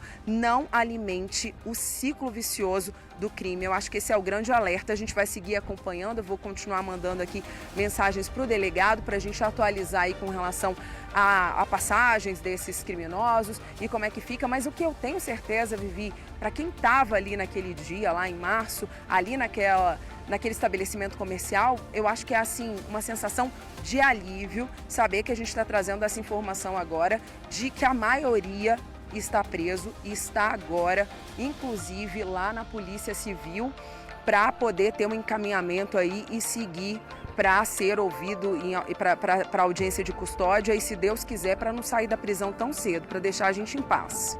É importante a gente mostrar essa operação também da polícia, porque, como você falou, eles estão agindo, mas estão vendo que a polícia também. Então, não vai ficar por isso mesmo. E essa sensação de segurança que a gente realmente precisa ter, porque eu lembro quando a gente comentou desse caso lá em Águas Claras, que não foi, inclusive, não foi nem só um, né, Vanessa? A gente mostrou aqui mais de um caso dentro do shopping, um, inclusive, que teve tiroteio, enfim, na saída do shopping. E a gente comenta, não é possível, né? Assim, dentro do shopping, onde a pessoa acha que está um pouco mais tranquila, porque tem muita movimentação, tem câmeras de segurança, tem seguranças, e isso acontecer também dentro do shopping. Nos comércios, a gente também volta e meia mostra aqui que eles também, os comerciantes não estão tranquilos, mas a gente também mostra que a polícia está agindo, então, para que os criminosos não achem que vão agir sem ter ali também uma resposta da polícia, né? Obrigada, Vanessa. Até já. E olha, quando a gente anda pela Asa Norte, a gente nem imagina que embaixo, nos nossos pés ali, embaixo dos nossos pés, existe uma obra a todo vapor. É o Drenar DF, que é uma rede sofisticada de escoamento e armazenamento da água da chuva. E ela foi pensada justamente para poder resolver aquele problema antigo da capital do país, os alagamentos em Tesourinhas e vias importantes, principalmente quando vem aquela chuva forte. Vai trazer mais um parque para o lazer dos moradores também. Maicon Leão, mostra pra gente. Uma obra com investimento de 174 milhões de reais para acabar com um transtorno que durante décadas afeta motoristas que passam pelas Tesourinhas do início da Asa Norte. Muitos registros impressionantes como esse foram feitos. Motoristas surpreendidos pela água e até carros que ficaram submersos. Mas, segundo o GDF, com as obras do Drenar DF, esses problemas devem ficar no passado a partir do ano que vem.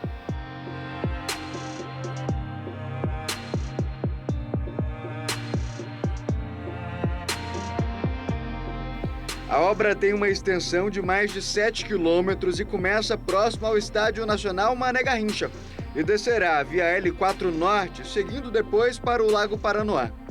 Quem anda pela região da Asa Norte já se deparou com estruturas como aquela ali, um cercado de tapumes, mas muitas vezes se questionou se realmente a obra estava acontecendo, já que em alguns lugares nem tem essa quantidade de terra que nós estamos vendo aqui. Tem apenas um cercadinho como esse.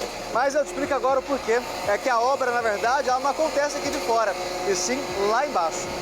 Para se ter uma noção, nós estamos a cerca de 15 metros abaixo do nível da terra e, com detalhe, em alguns pontos essa escavação chega a 22 metros de profundidade.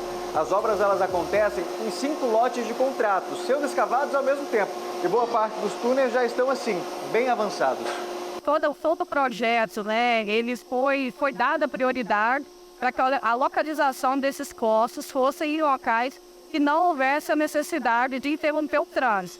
Então, se vocês vão ver ao longo da rede, né, que são em canteiros centrais, apesar de passar por baixo das vias, né, a gente passa a parte da L2, Eixão, Eixinho, né, tem um trecho que a gente passa abaixo de onde está previsto o projeto do metrô para a Asa Norte.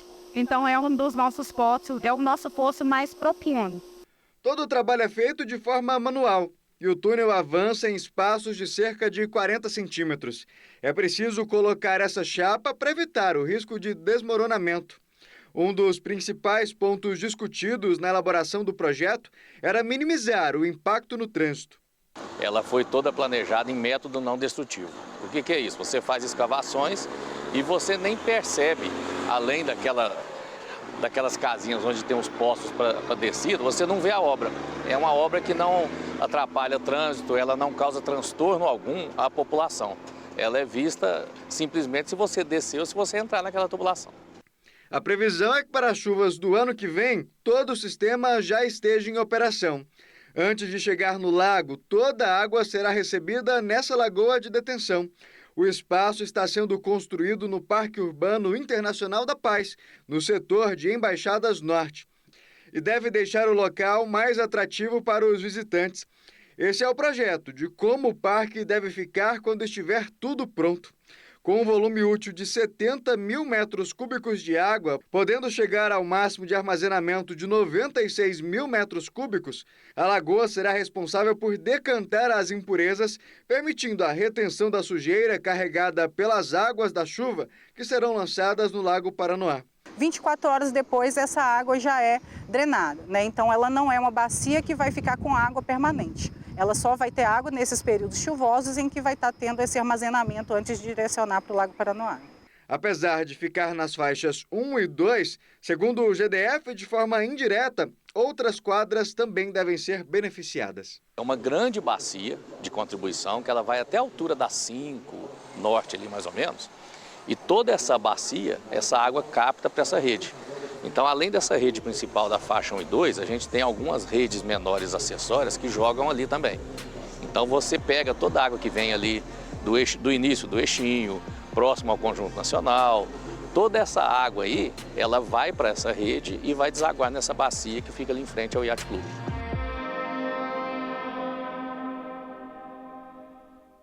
Ai, que alívio, hein? Que vai ser para a população, uma maravilha isso aí.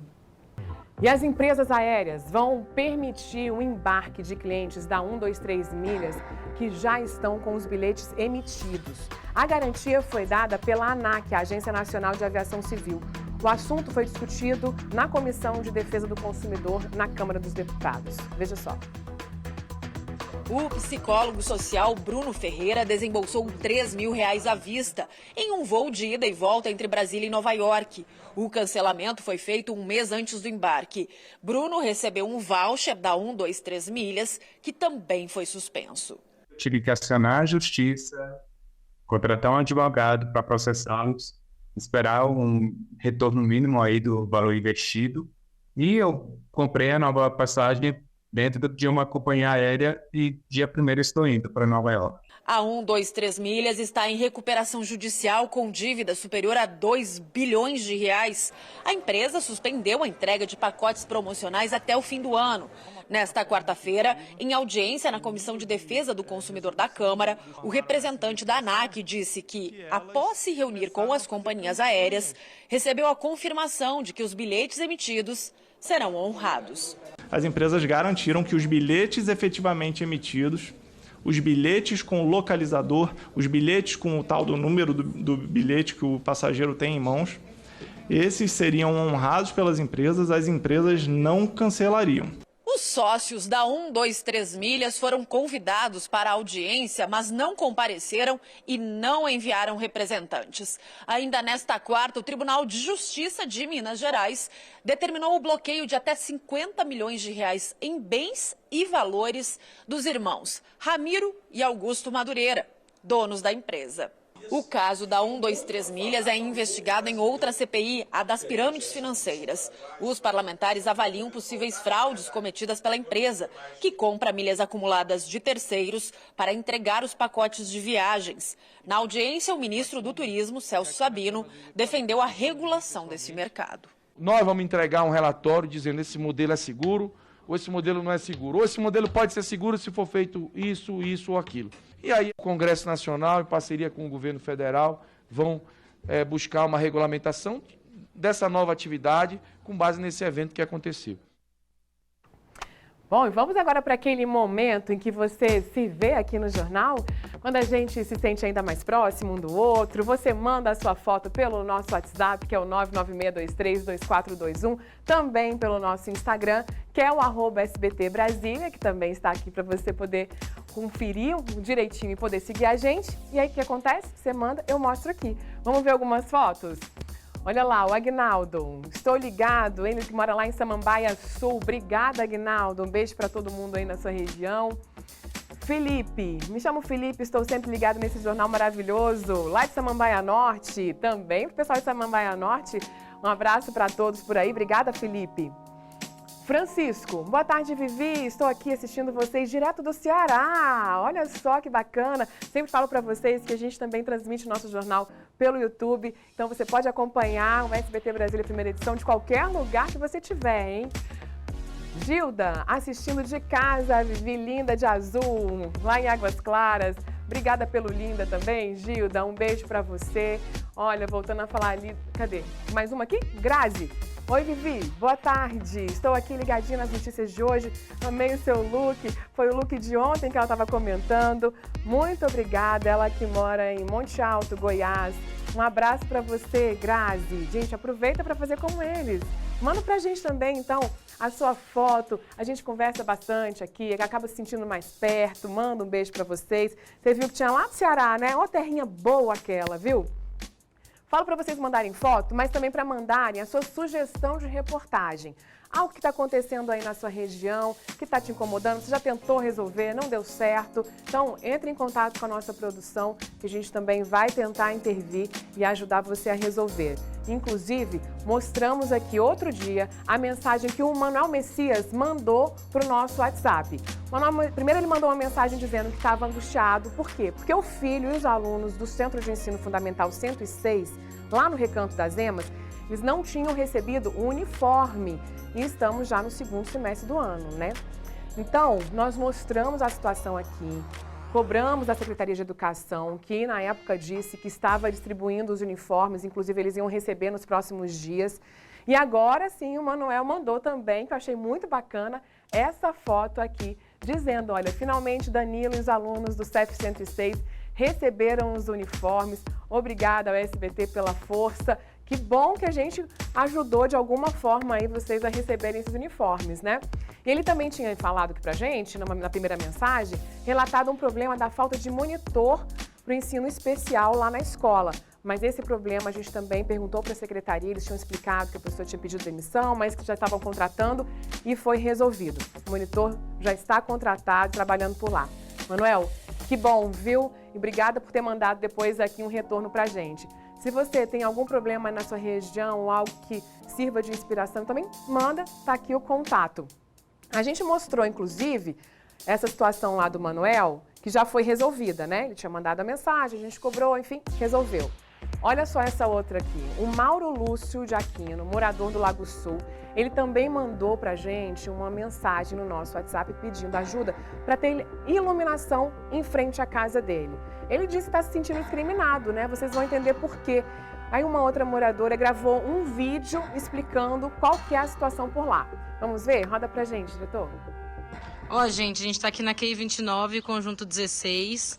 Essa luz aqui da rua, ela fica acesa o dia inteiro, 24 horas, enquanto os outros postes, o poste em frente à nossa casa, aqui, ó, no meio da rua, fica apagado durante o dia todo e à noite. Ó, gente, como a gente gravou no último vídeo, todos os postes estão acesos aqui na rua, desde cedo, tá? Durante o dia eles ficam acesos.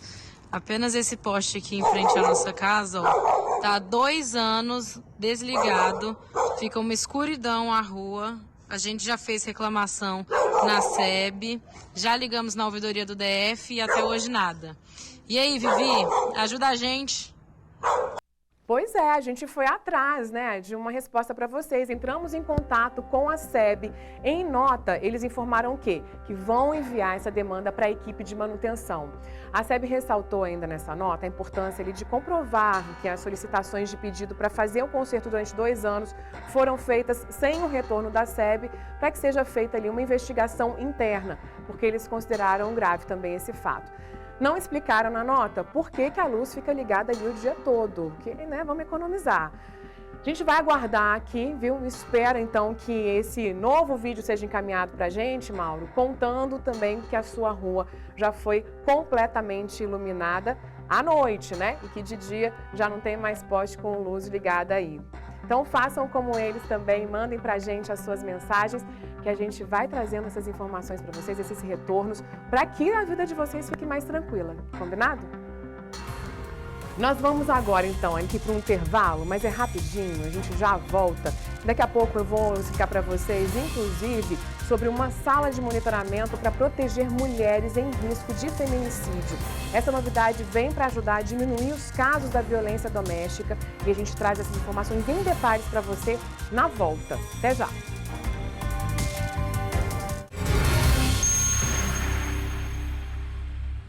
Vamos continuar aqui então com essas notícias do DF, do entorno, né? Todo mundo aqui já deve ter visto aquele carro de gás passando na rua de vocês. Só que ninguém ainda viu o Peba do gás passando aí aqui na sua tela, né? Um ladrão foi flagrado furtando o botijão. Olha só, gente, a cara de pau ali. Isso aí foi num depósito em Taguatinga. O prejuízo de quase R$1.000. O repórter Bruno Silveira, ele tem mais informações aqui pra gente, viu?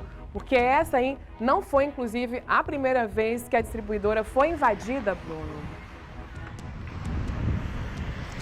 Pois é, Vivi, não foi a primeira vez. O Alan, que vai falar com a gente já já, que é o proprietário aqui, ele é o dono desse depósito de gás, tem quase um pouco menos de 2 anos. E aí ele já acumula 2 assaltos, acumulando prejuízo. E olha, Vivi, não foi só botijão de gás que roubaram aqui não. Ele vai contar pra gente o que mais que levaram. Vou falar com ele aqui. Alan, menos de 2 anos aqui na distribuidora de gás e você já sofreu 2 assaltos. Como é que foi isso? 2 assaltos, boa tarde. Esse último caso agora foi em agosto desse ano. Ano passado foi em junho. E da primeira vez roubaram até minha cachorra, né? Eu tinha um pitbull aqui e em 10 minutos de conversa ali o ladrão, né? Fica fazendo amizade com a cachorra ali, vamos dizer assim. E em 10 minutos ele pega essa confiança com ela e arromba o cadeado, entra, rouba a cachorra. Depois ele volta e leva 4 botijões, um carrinho de mão, enfim, com a ajuda de mais 2. E esse ano agora a mesma situação, um cara veio, pulou o muro, se puder filmar ali, ó, 5 metros o muro, pula o muro com câmera, 9 câmeras, com alarme, pula, aciona o alarme, corta os fios do alarme, enfim, depois ele consegue arrombar aqui a gaiolinha do gás, e que é essa partezinha aqui de baixo, ó, se quiser filmar a gaiolinha do gás ali também, ele consegue entrar por ali, como vocês devem estar vendo aí no vídeo, e leva um botijão, depois ele retorna, leva mais 3, outro prejuízo, somando tudo aí vai dar aí aproximadamente R$4.000 de prejuízo com câmera, de novo, né, para arrumar. Hoje está mais tranquilo, hoje eu tenho um segurança aqui à noite, dorme aqui, fica aqui, todas as madrugadas, então eu estou mais tranquilo. Mas a situação aqui dessa quadra em específico está bem complicada. Quinta para sexta, essa loja aqui do meu lado aqui foi furtada aqui à noite também. Ontem foi furtada a sorveteria, de tarde isso. Policiamento aqui, eu estou quase 2 anos e eu tenho observado pelas câmeras até, diversas noites tem algumas situações suspeitas aqui, que o cara fica rondando aqui.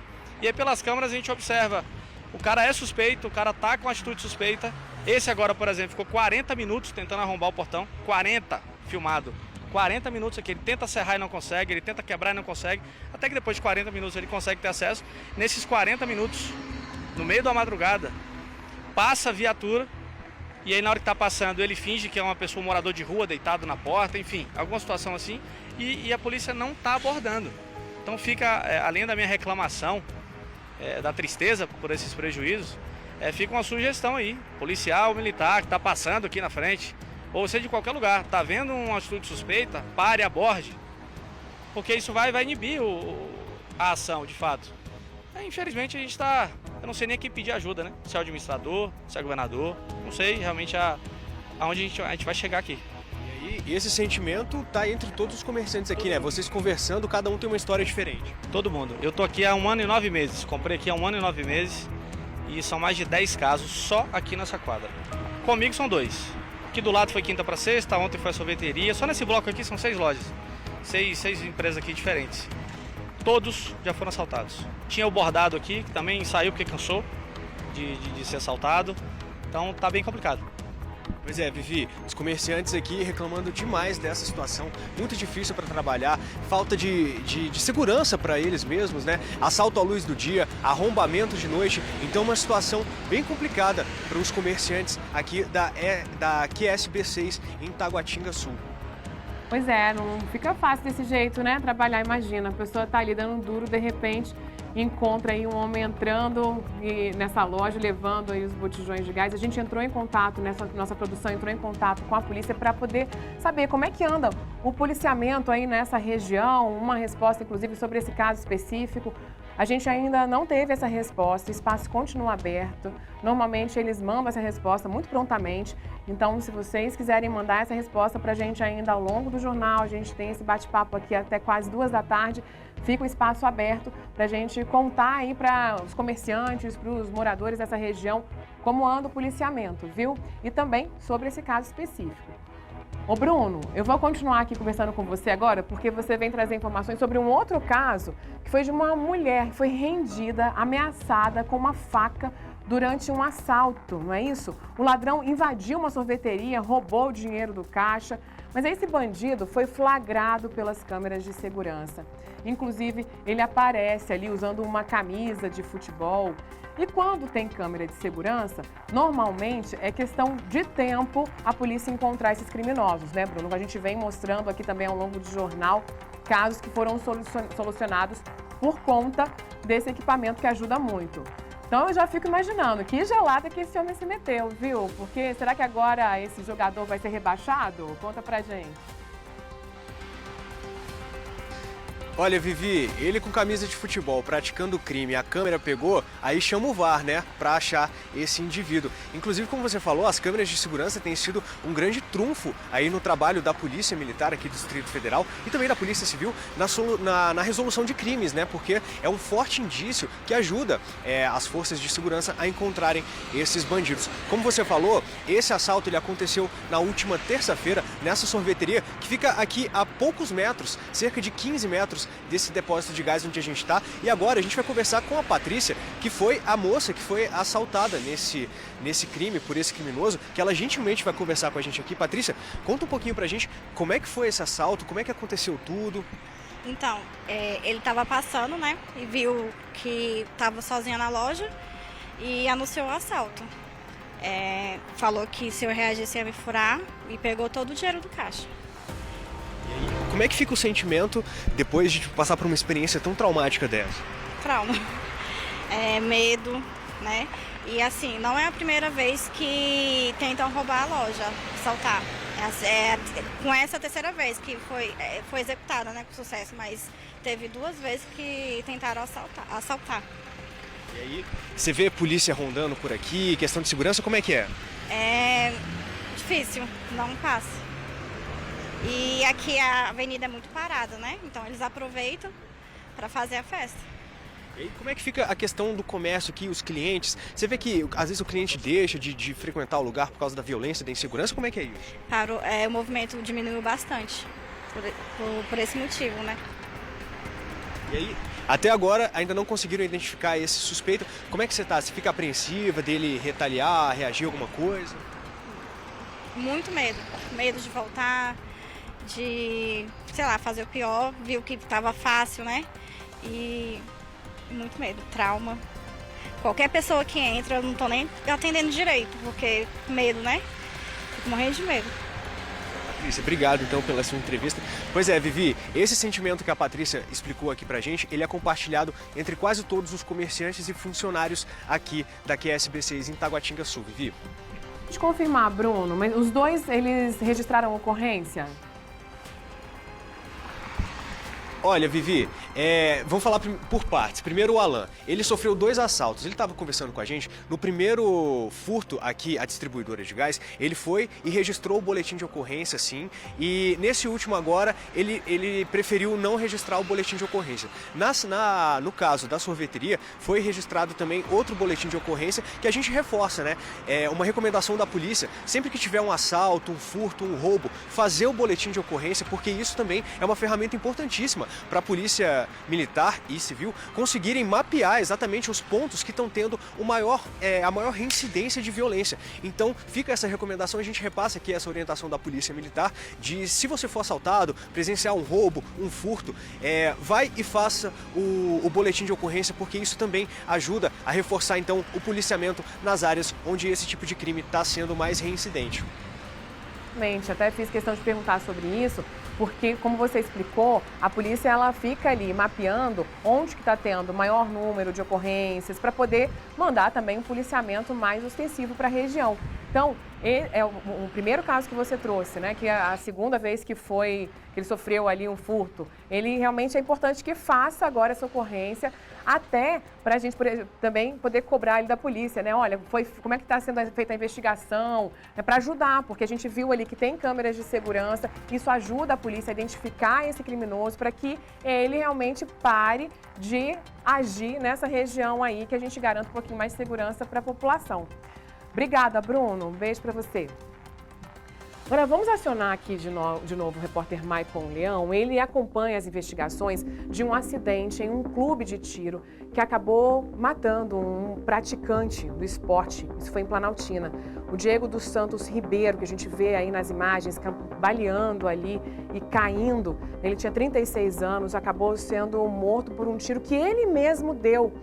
O Maicon agora vai conversar com a gente, porque muita gente não acompanhou, foi a primeira notícia que a gente trouxe aqui no nosso jornal, e as pessoas às vezes chegam agora, né, assim no meio do jornal, e é uma notícia impactante quando a gente viu ali toda aquela cena daquele homem caindo, um tiro que ele mesmo deu, aquela bala resvalou ali, voltou nele, e que é um caso em que serve, inclusive, de muita orientação e dica para as pessoas, porque há uma série de irregularidades que a gente viu aí nesse caso, dando para ver só pelas imagens, mas a investigação, claro, que vai ser feita ainda, né, Maicon? Sim, Vivi, a suspeita dessas irregularidades que a Polícia Civil do Distrito Federal, principalmente a delegacia aqui de Planaltina, vem apurando agora para entender o que aconteceu. Para quem está chegando agora, foi o destaque da edição de hoje. Vou inclusive pedir para o nosso DTV encher a tela com as imagens, para quem está em casa entender o que aconteceu. Esse acidente foi ontem à tarde, um clube de tiros aqui em Planaltina. A gente já percebe na imagem o momento em que o Diego dos Santos Ribeiro já está ali no chão, mas agora a gente tem no detalhe o momento em que ele vai efetuar os disparos. Ele está lá no clube acompanhado de um amigo, que é inclusive o responsável por essa arma. Ele vai lá, efetua o primeiro disparo, o segundo, e acaba caindo. A gente vê no detalhe já o momento em que ele está no chão. Segundo o responsável pelo clube de tiros, ele teria ido até o local, Vivi, para apresentar o espaço para esse amigo, que a gente vê aí na retaguarda da imagem, que seria também o responsável por esse armamento. Ele teria emprestado a arma para que o Diego efetuasse esses disparos. Efetuasse esses disparos. E a gente percebe, Vivi, que ele dá um primeiro tiro, a arma não dispara. Segundo o delegado, a munição não estaria no local correto, que uma pessoa com experiência teria percebido antes que isso acontecesse. E aí depois ele efetua um primeiro disparo, que esse realmente sai, a bala vai, atinge o alvo. Não se sabe ao certo se foi essa mesma bala que acabou voltando e atingindo o Diego, mas ele faz um terceiro disparo e depois ele começa a voltar, que é esse momento que a gente vê nas imagens, quando ele vira de costa, vai em direção ao amigo, o amigo já percebe que tem algo errado ali e poucos instantes depois ele cai ali no chão. Desesperado, Vivi, esse amigo e a outra pessoa que estava ali no estande de tiro correm para chamar socorro, chamam o Corpo de Bombeiros, o Serviço Móvel de Urgências, o SAMU. Eles se dirigem até o local, mas infelizmente quando eles chegam até o local, o Diego, de 36 anos, já está sem vida. A gente tem também, Vivi, imagens do local, para quem está em casa entender, até mesmo a distância. É um clube de tiros que fica um pouco afastado aqui na Rajadinha, uma área de chacras, e segundo a Polícia Civil, já teria acontecido alguns incidentes no local dessa mesma situação, da munição acabar voltando em direção a quem está ali praticando o tiro, nunca dessa forma em que uma pessoa tivesse acabado perdendo a vida. Mas a gente tem também ali as imagens do local, que mostra para quem está em casa que esse clube de tiros fica em uma área de chacras, tem um certo movimento ali de pessoas de chacras, que são justamente essas imagens que a gente vê aqui na tela.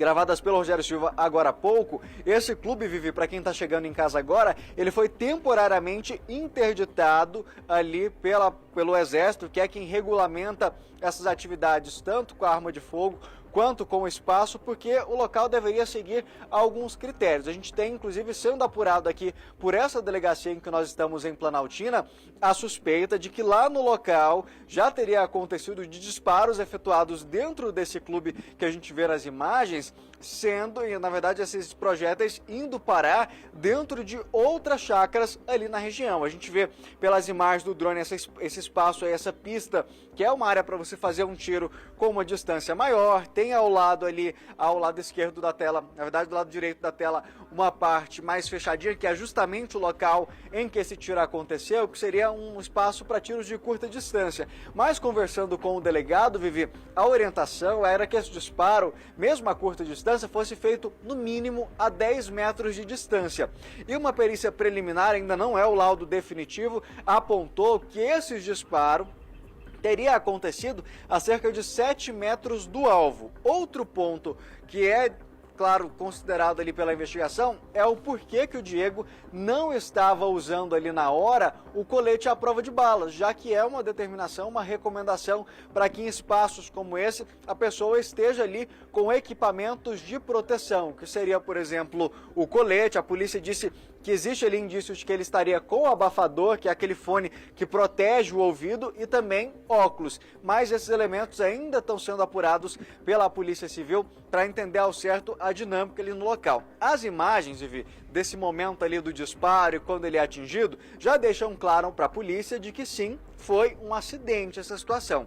Mas agora as investigações, elas circulam ao redor do que pode ter causado ali esse acidente, como por exemplo a autorização para o uso dessa arma de fogo. A polícia investiga a legalidade dela, Vivi, por 2 pontos. A documentação apresentada aqui na delegacia não consta a atualização no banco de dados da Polícia Federal, que houve uma migração recente. Eles então solicitaram essas informações para o Exército Brasileiro, que é quem regulamenta o uso dessas armas, mas ainda sem a confirmação da legalidade desse armamento. E outro detalhe que vai ser investigado aqui pela polícia, que é um questionamento que foi feito, é o seguinte: tanto o Diego quanto esse amigo que acabou emprestando a arma, ele já tem algumas passagens pela polícia, inclusive da época de adolescentes. Então a polícia quer saber como que uma pessoa com passagens conseguiu a permissão para estar ali portando esse equipamento, esse armamento, na verdade, que existe uma série de requisitos para que você consiga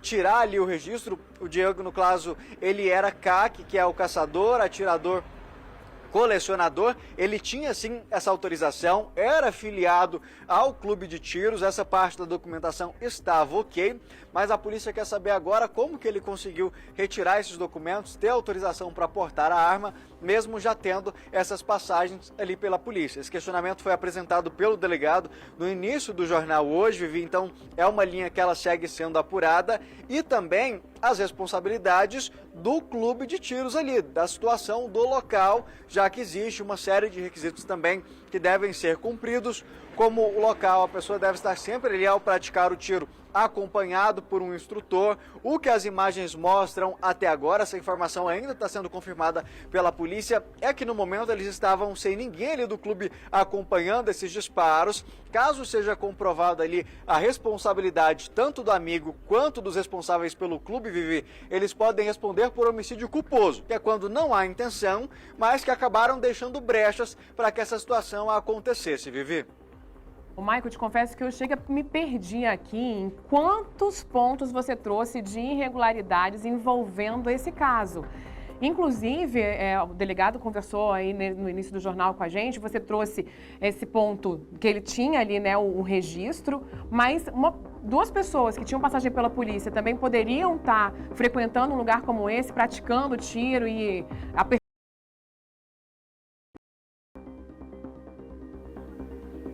Esse é um dos questionamentos que a Polícia Civil faz, até porque o delegado não deu detalhes pra gente de quais seriam essas passagens, mas disse que no caso desse amigo era inclusive um crime grave. Então eles estão investigando, vendo a legalidade. A polícia ainda não descarta, por exemplo, Vivi, essa documentação dessa arma ser falsa. Então eles estão aguardando ali o levantamento da base de dados do Exército Brasileiro. Já como a gente adiantou, houve recentemente uma migração que é necessário o cadastro na base de dados da Polícia Federal, que é a base que a Polícia Civil consegue acessar para tirar ali as informações. Nessa base não tem atualização, não tem registro, essa arma ela não consta cadastrada na Polícia Federal. Então, a priori, até esse momento, seria irregular. Mas existe a base de dados do Exército Brasileiro, que é também o responsável por conceder essas permissões, essas licenças. Lá ainda não foi confirmada se essa documentação realmente existe, está lá cadastrada, ou se teria sido apresentada, por exemplo, para o clube de tiros,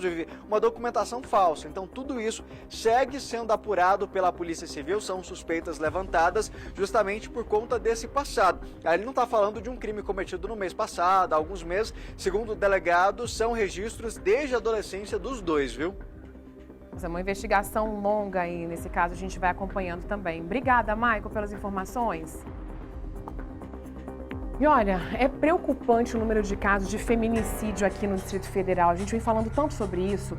E só para vocês terem uma ideia, de janeiro até setembro, houve um aumento de 45% em relação a todo o ano passado. 25 mulheres perderam a vida pelo simples fato de serem mulheres. Elas não tiveram a decisão de terminar o relacionamento respeitada e foram assassinadas por isso. Bom, olha só, estar vivo, viver bem é um direito de todo cidadão brasileiro e é dever do poder público, inclusive, fazer valer esse direito, o que está na lei. Por isso, a Secretaria de Segurança Pública criou mais uma alternativa, uma sala de monitoramento para poder proteger essas mulheres em risco de feminicídio. O sistema, ele consegue perceber quando o agressor se aproxima ali da vítima, que é super importante. E é uma maneira de fazer valer, inclusive, essa medida protetiva, porque muitas vezes a gente fala aqui que a mulher ela tem essa medida protetiva, mas ela não consegue garantir esse direito dela. A Vanessa Vitória ela foi até essa sala e mostra pra gente como que funciona, né, Vanessa? Oi, Vivi. Oi, gente. Olha só, a gente sempre traz aqui, com muita frequência, inclusive no jornal, casos de feminicídio, de tentativa de feminicídio, mas hoje a gente vai mostrar algo diferente. Como que a tecnologia aí é utilizada para ajudar na proteção das vítimas.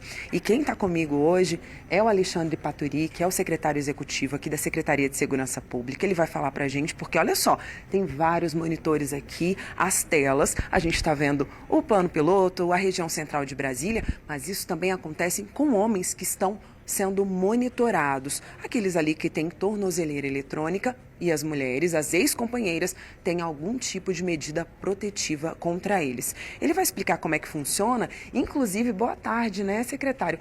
Tem os monitores também, para que esses homens sejam acompanhados. Explica direitinho para a gente como é que funciona na prática. Boa tarde. Bom, com a medida protetiva, a gente tem várias possibilidades de acompanhamento, tanto da vítima como do agressor. Essa que vocês estão vendo aqui, das telas, principalmente, ela envolve um georreferenciamento. Ou seja, a tornozeleira é colocada no agressor por uma medida protetiva, uma medida judicial, e a vítima, a mulher recebe um aparelho parecendo um celular. É um celular, esse aqui.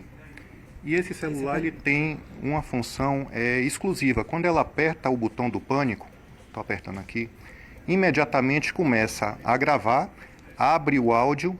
O georreferenciamento, ele é encaminhado aqui para a Secretaria de Segurança Pública e aí começa o monitoramento efetivo.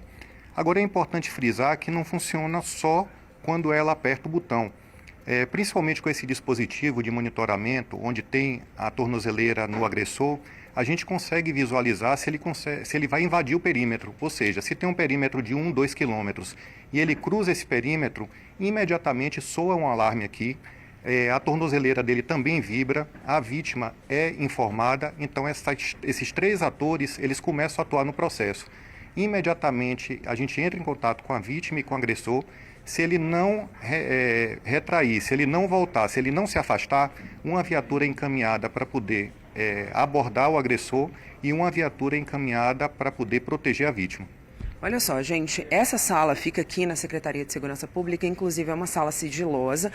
O secretário mostrou pra gente aí o Viva Flor, a gente já comentou sobre ele aqui no jornal também várias vezes. E eu quero saber agora quem são essas pessoas aqui. É uma equipe de profissionais, né, que faz esse monitoramento, que fica ali na salinha de olho. Na realidade é uma equipe grande, que fica de olho nessa sala. São 20 profissionais, inclusive o GDF agora disponibilizou mais 20, serão 40 profissionais que ficam exclusivamente nesse contato com a vítima, nessa visualização no monitor. Mas só que o complexo ele é enorme, porque envolve também um Copom, que é da Polícia Militar, envolve as viaturas que estão na rua. Então, quando há um acionamento ou quando há uma visualização de rompimento de perímetro, há um complexo grande que são centenas de pessoas que são envolvidas para proteger a vítima. Começou em março, já teve prisão? Quantas? Nós já tivemos 18 prisões.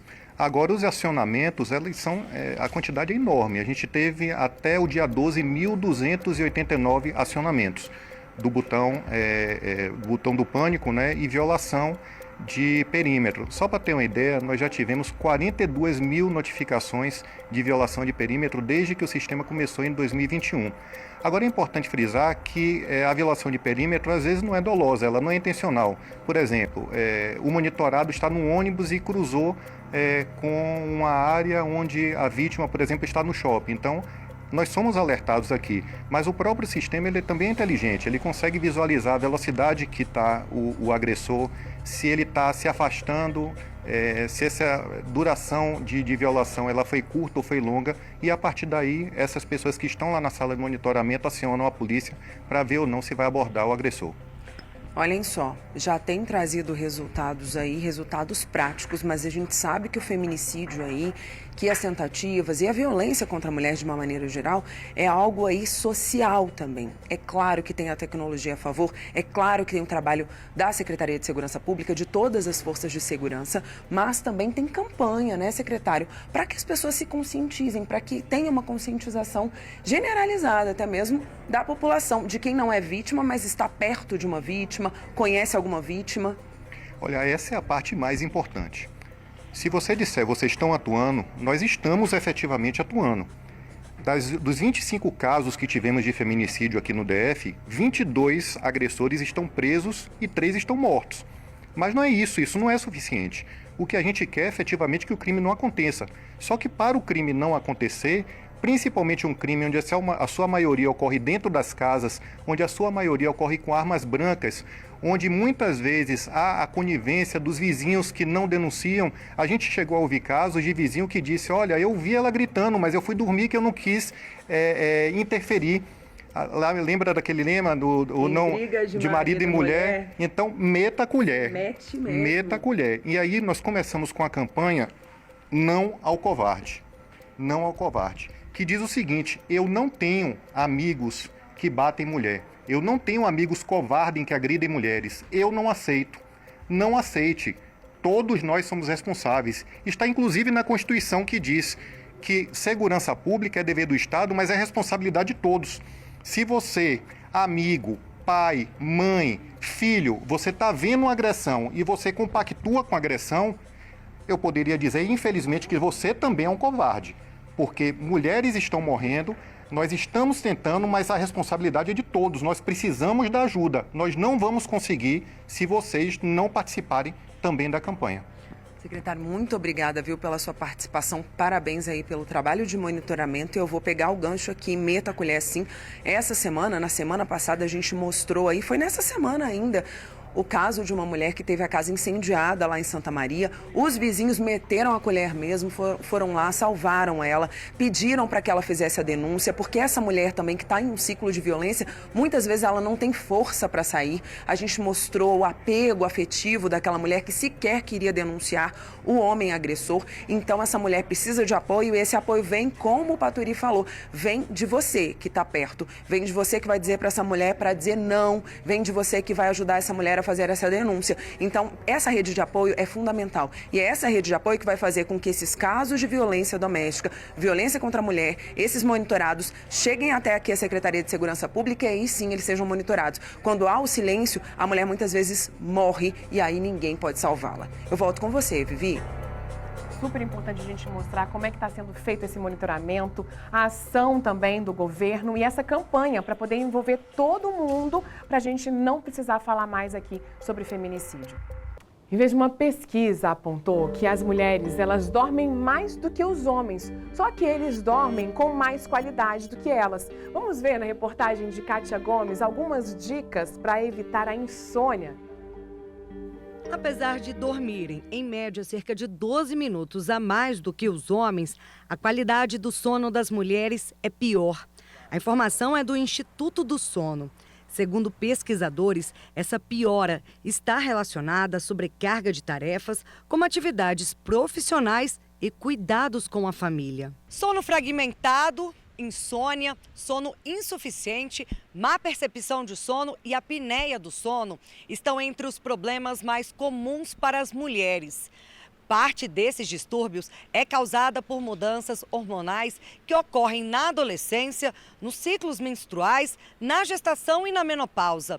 Além disso, aspectos sociais contribuem para a queda na qualidade do sono feminino, já que as mulheres realizam praticamente o dobro de trabalhos domésticos do que os homens e passam 2 vezes mais tempo cuidando dos filhos. Para esse psiquiatra, a insônia é causada por problemas como ansiedade e depressão. É importante que a pessoa com insônia evite a prática de exercício físico antes de dormir. É importante que a pessoa evite ingerir bebidas estimulantes, como, por exemplo, o café ou outras bebidas que contenham cafeína. É sempre importante que o uso de medicamentos para dormir aconteçam com prescrição médica. A Daniela procurou acupuntura para tratar transtorno de ansiedade e síndrome do pânico. A acupuntura ela me trouxe uma melhoria no sono incrível. Eu conseguia reorganizar o meu lado emocional e realmente fez toda a diferença na fase do desmame da medicação tradicional. O acupunturista José Marcelo explica que a terapia medicinal faz o equilíbrio de todo o corpo. Quando a gente afina o piano energético do paciente, todo o organismo vai para aquela sensação, situação de equilíbrio. E aí você consegue responder e tratar com naturalidade as coisas. Mas alerta que o tratamento milenar com agulhas não dispensa o acompanhamento médico. É preciso dizer que uma coisa não substitui a outra. Ou pelo menos um terapeuta responsável nunca vai virar para um paciente e falar: pare de tomar a sua medicação psiquiátrica que a acupuntura vai resolver. É isso, vamos dormir bem, né? E vamos também se divertir. Você gosta de Fábio Júnior? Tá aí o Sobe Som, vai ter show esse fim de semana, é no sábado. E a sua chance de ganhar um ingresso e até conhecer o cantor. Já pensou nisso? Ficou animado? Vem aqui que eu vou te explicar como é que você faz para participar. Entra lá no nosso Instagram, @SBT Brasília, vai ter esse post. E aqui, olha, tem todas as regrinhas para você poder ganhar esse ingresso, hein? Você vai aqui nos comentários e conta pra gente um momento legal que você viveu ao som de uma música do Fábio Júnior. Já tem tantas mensagens, muito legal vocês estarem participando. Inclusive, tem um QR Code aqui do lado, você pode apontar a câmera do seu celular que você já cai direto nesse post. Pode citar música também se você quiser, mas não é obrigatório. As 2 melhores histórias vão ser escolhidas e as pessoas vão poder ir até o camarim, gente. Já pensou?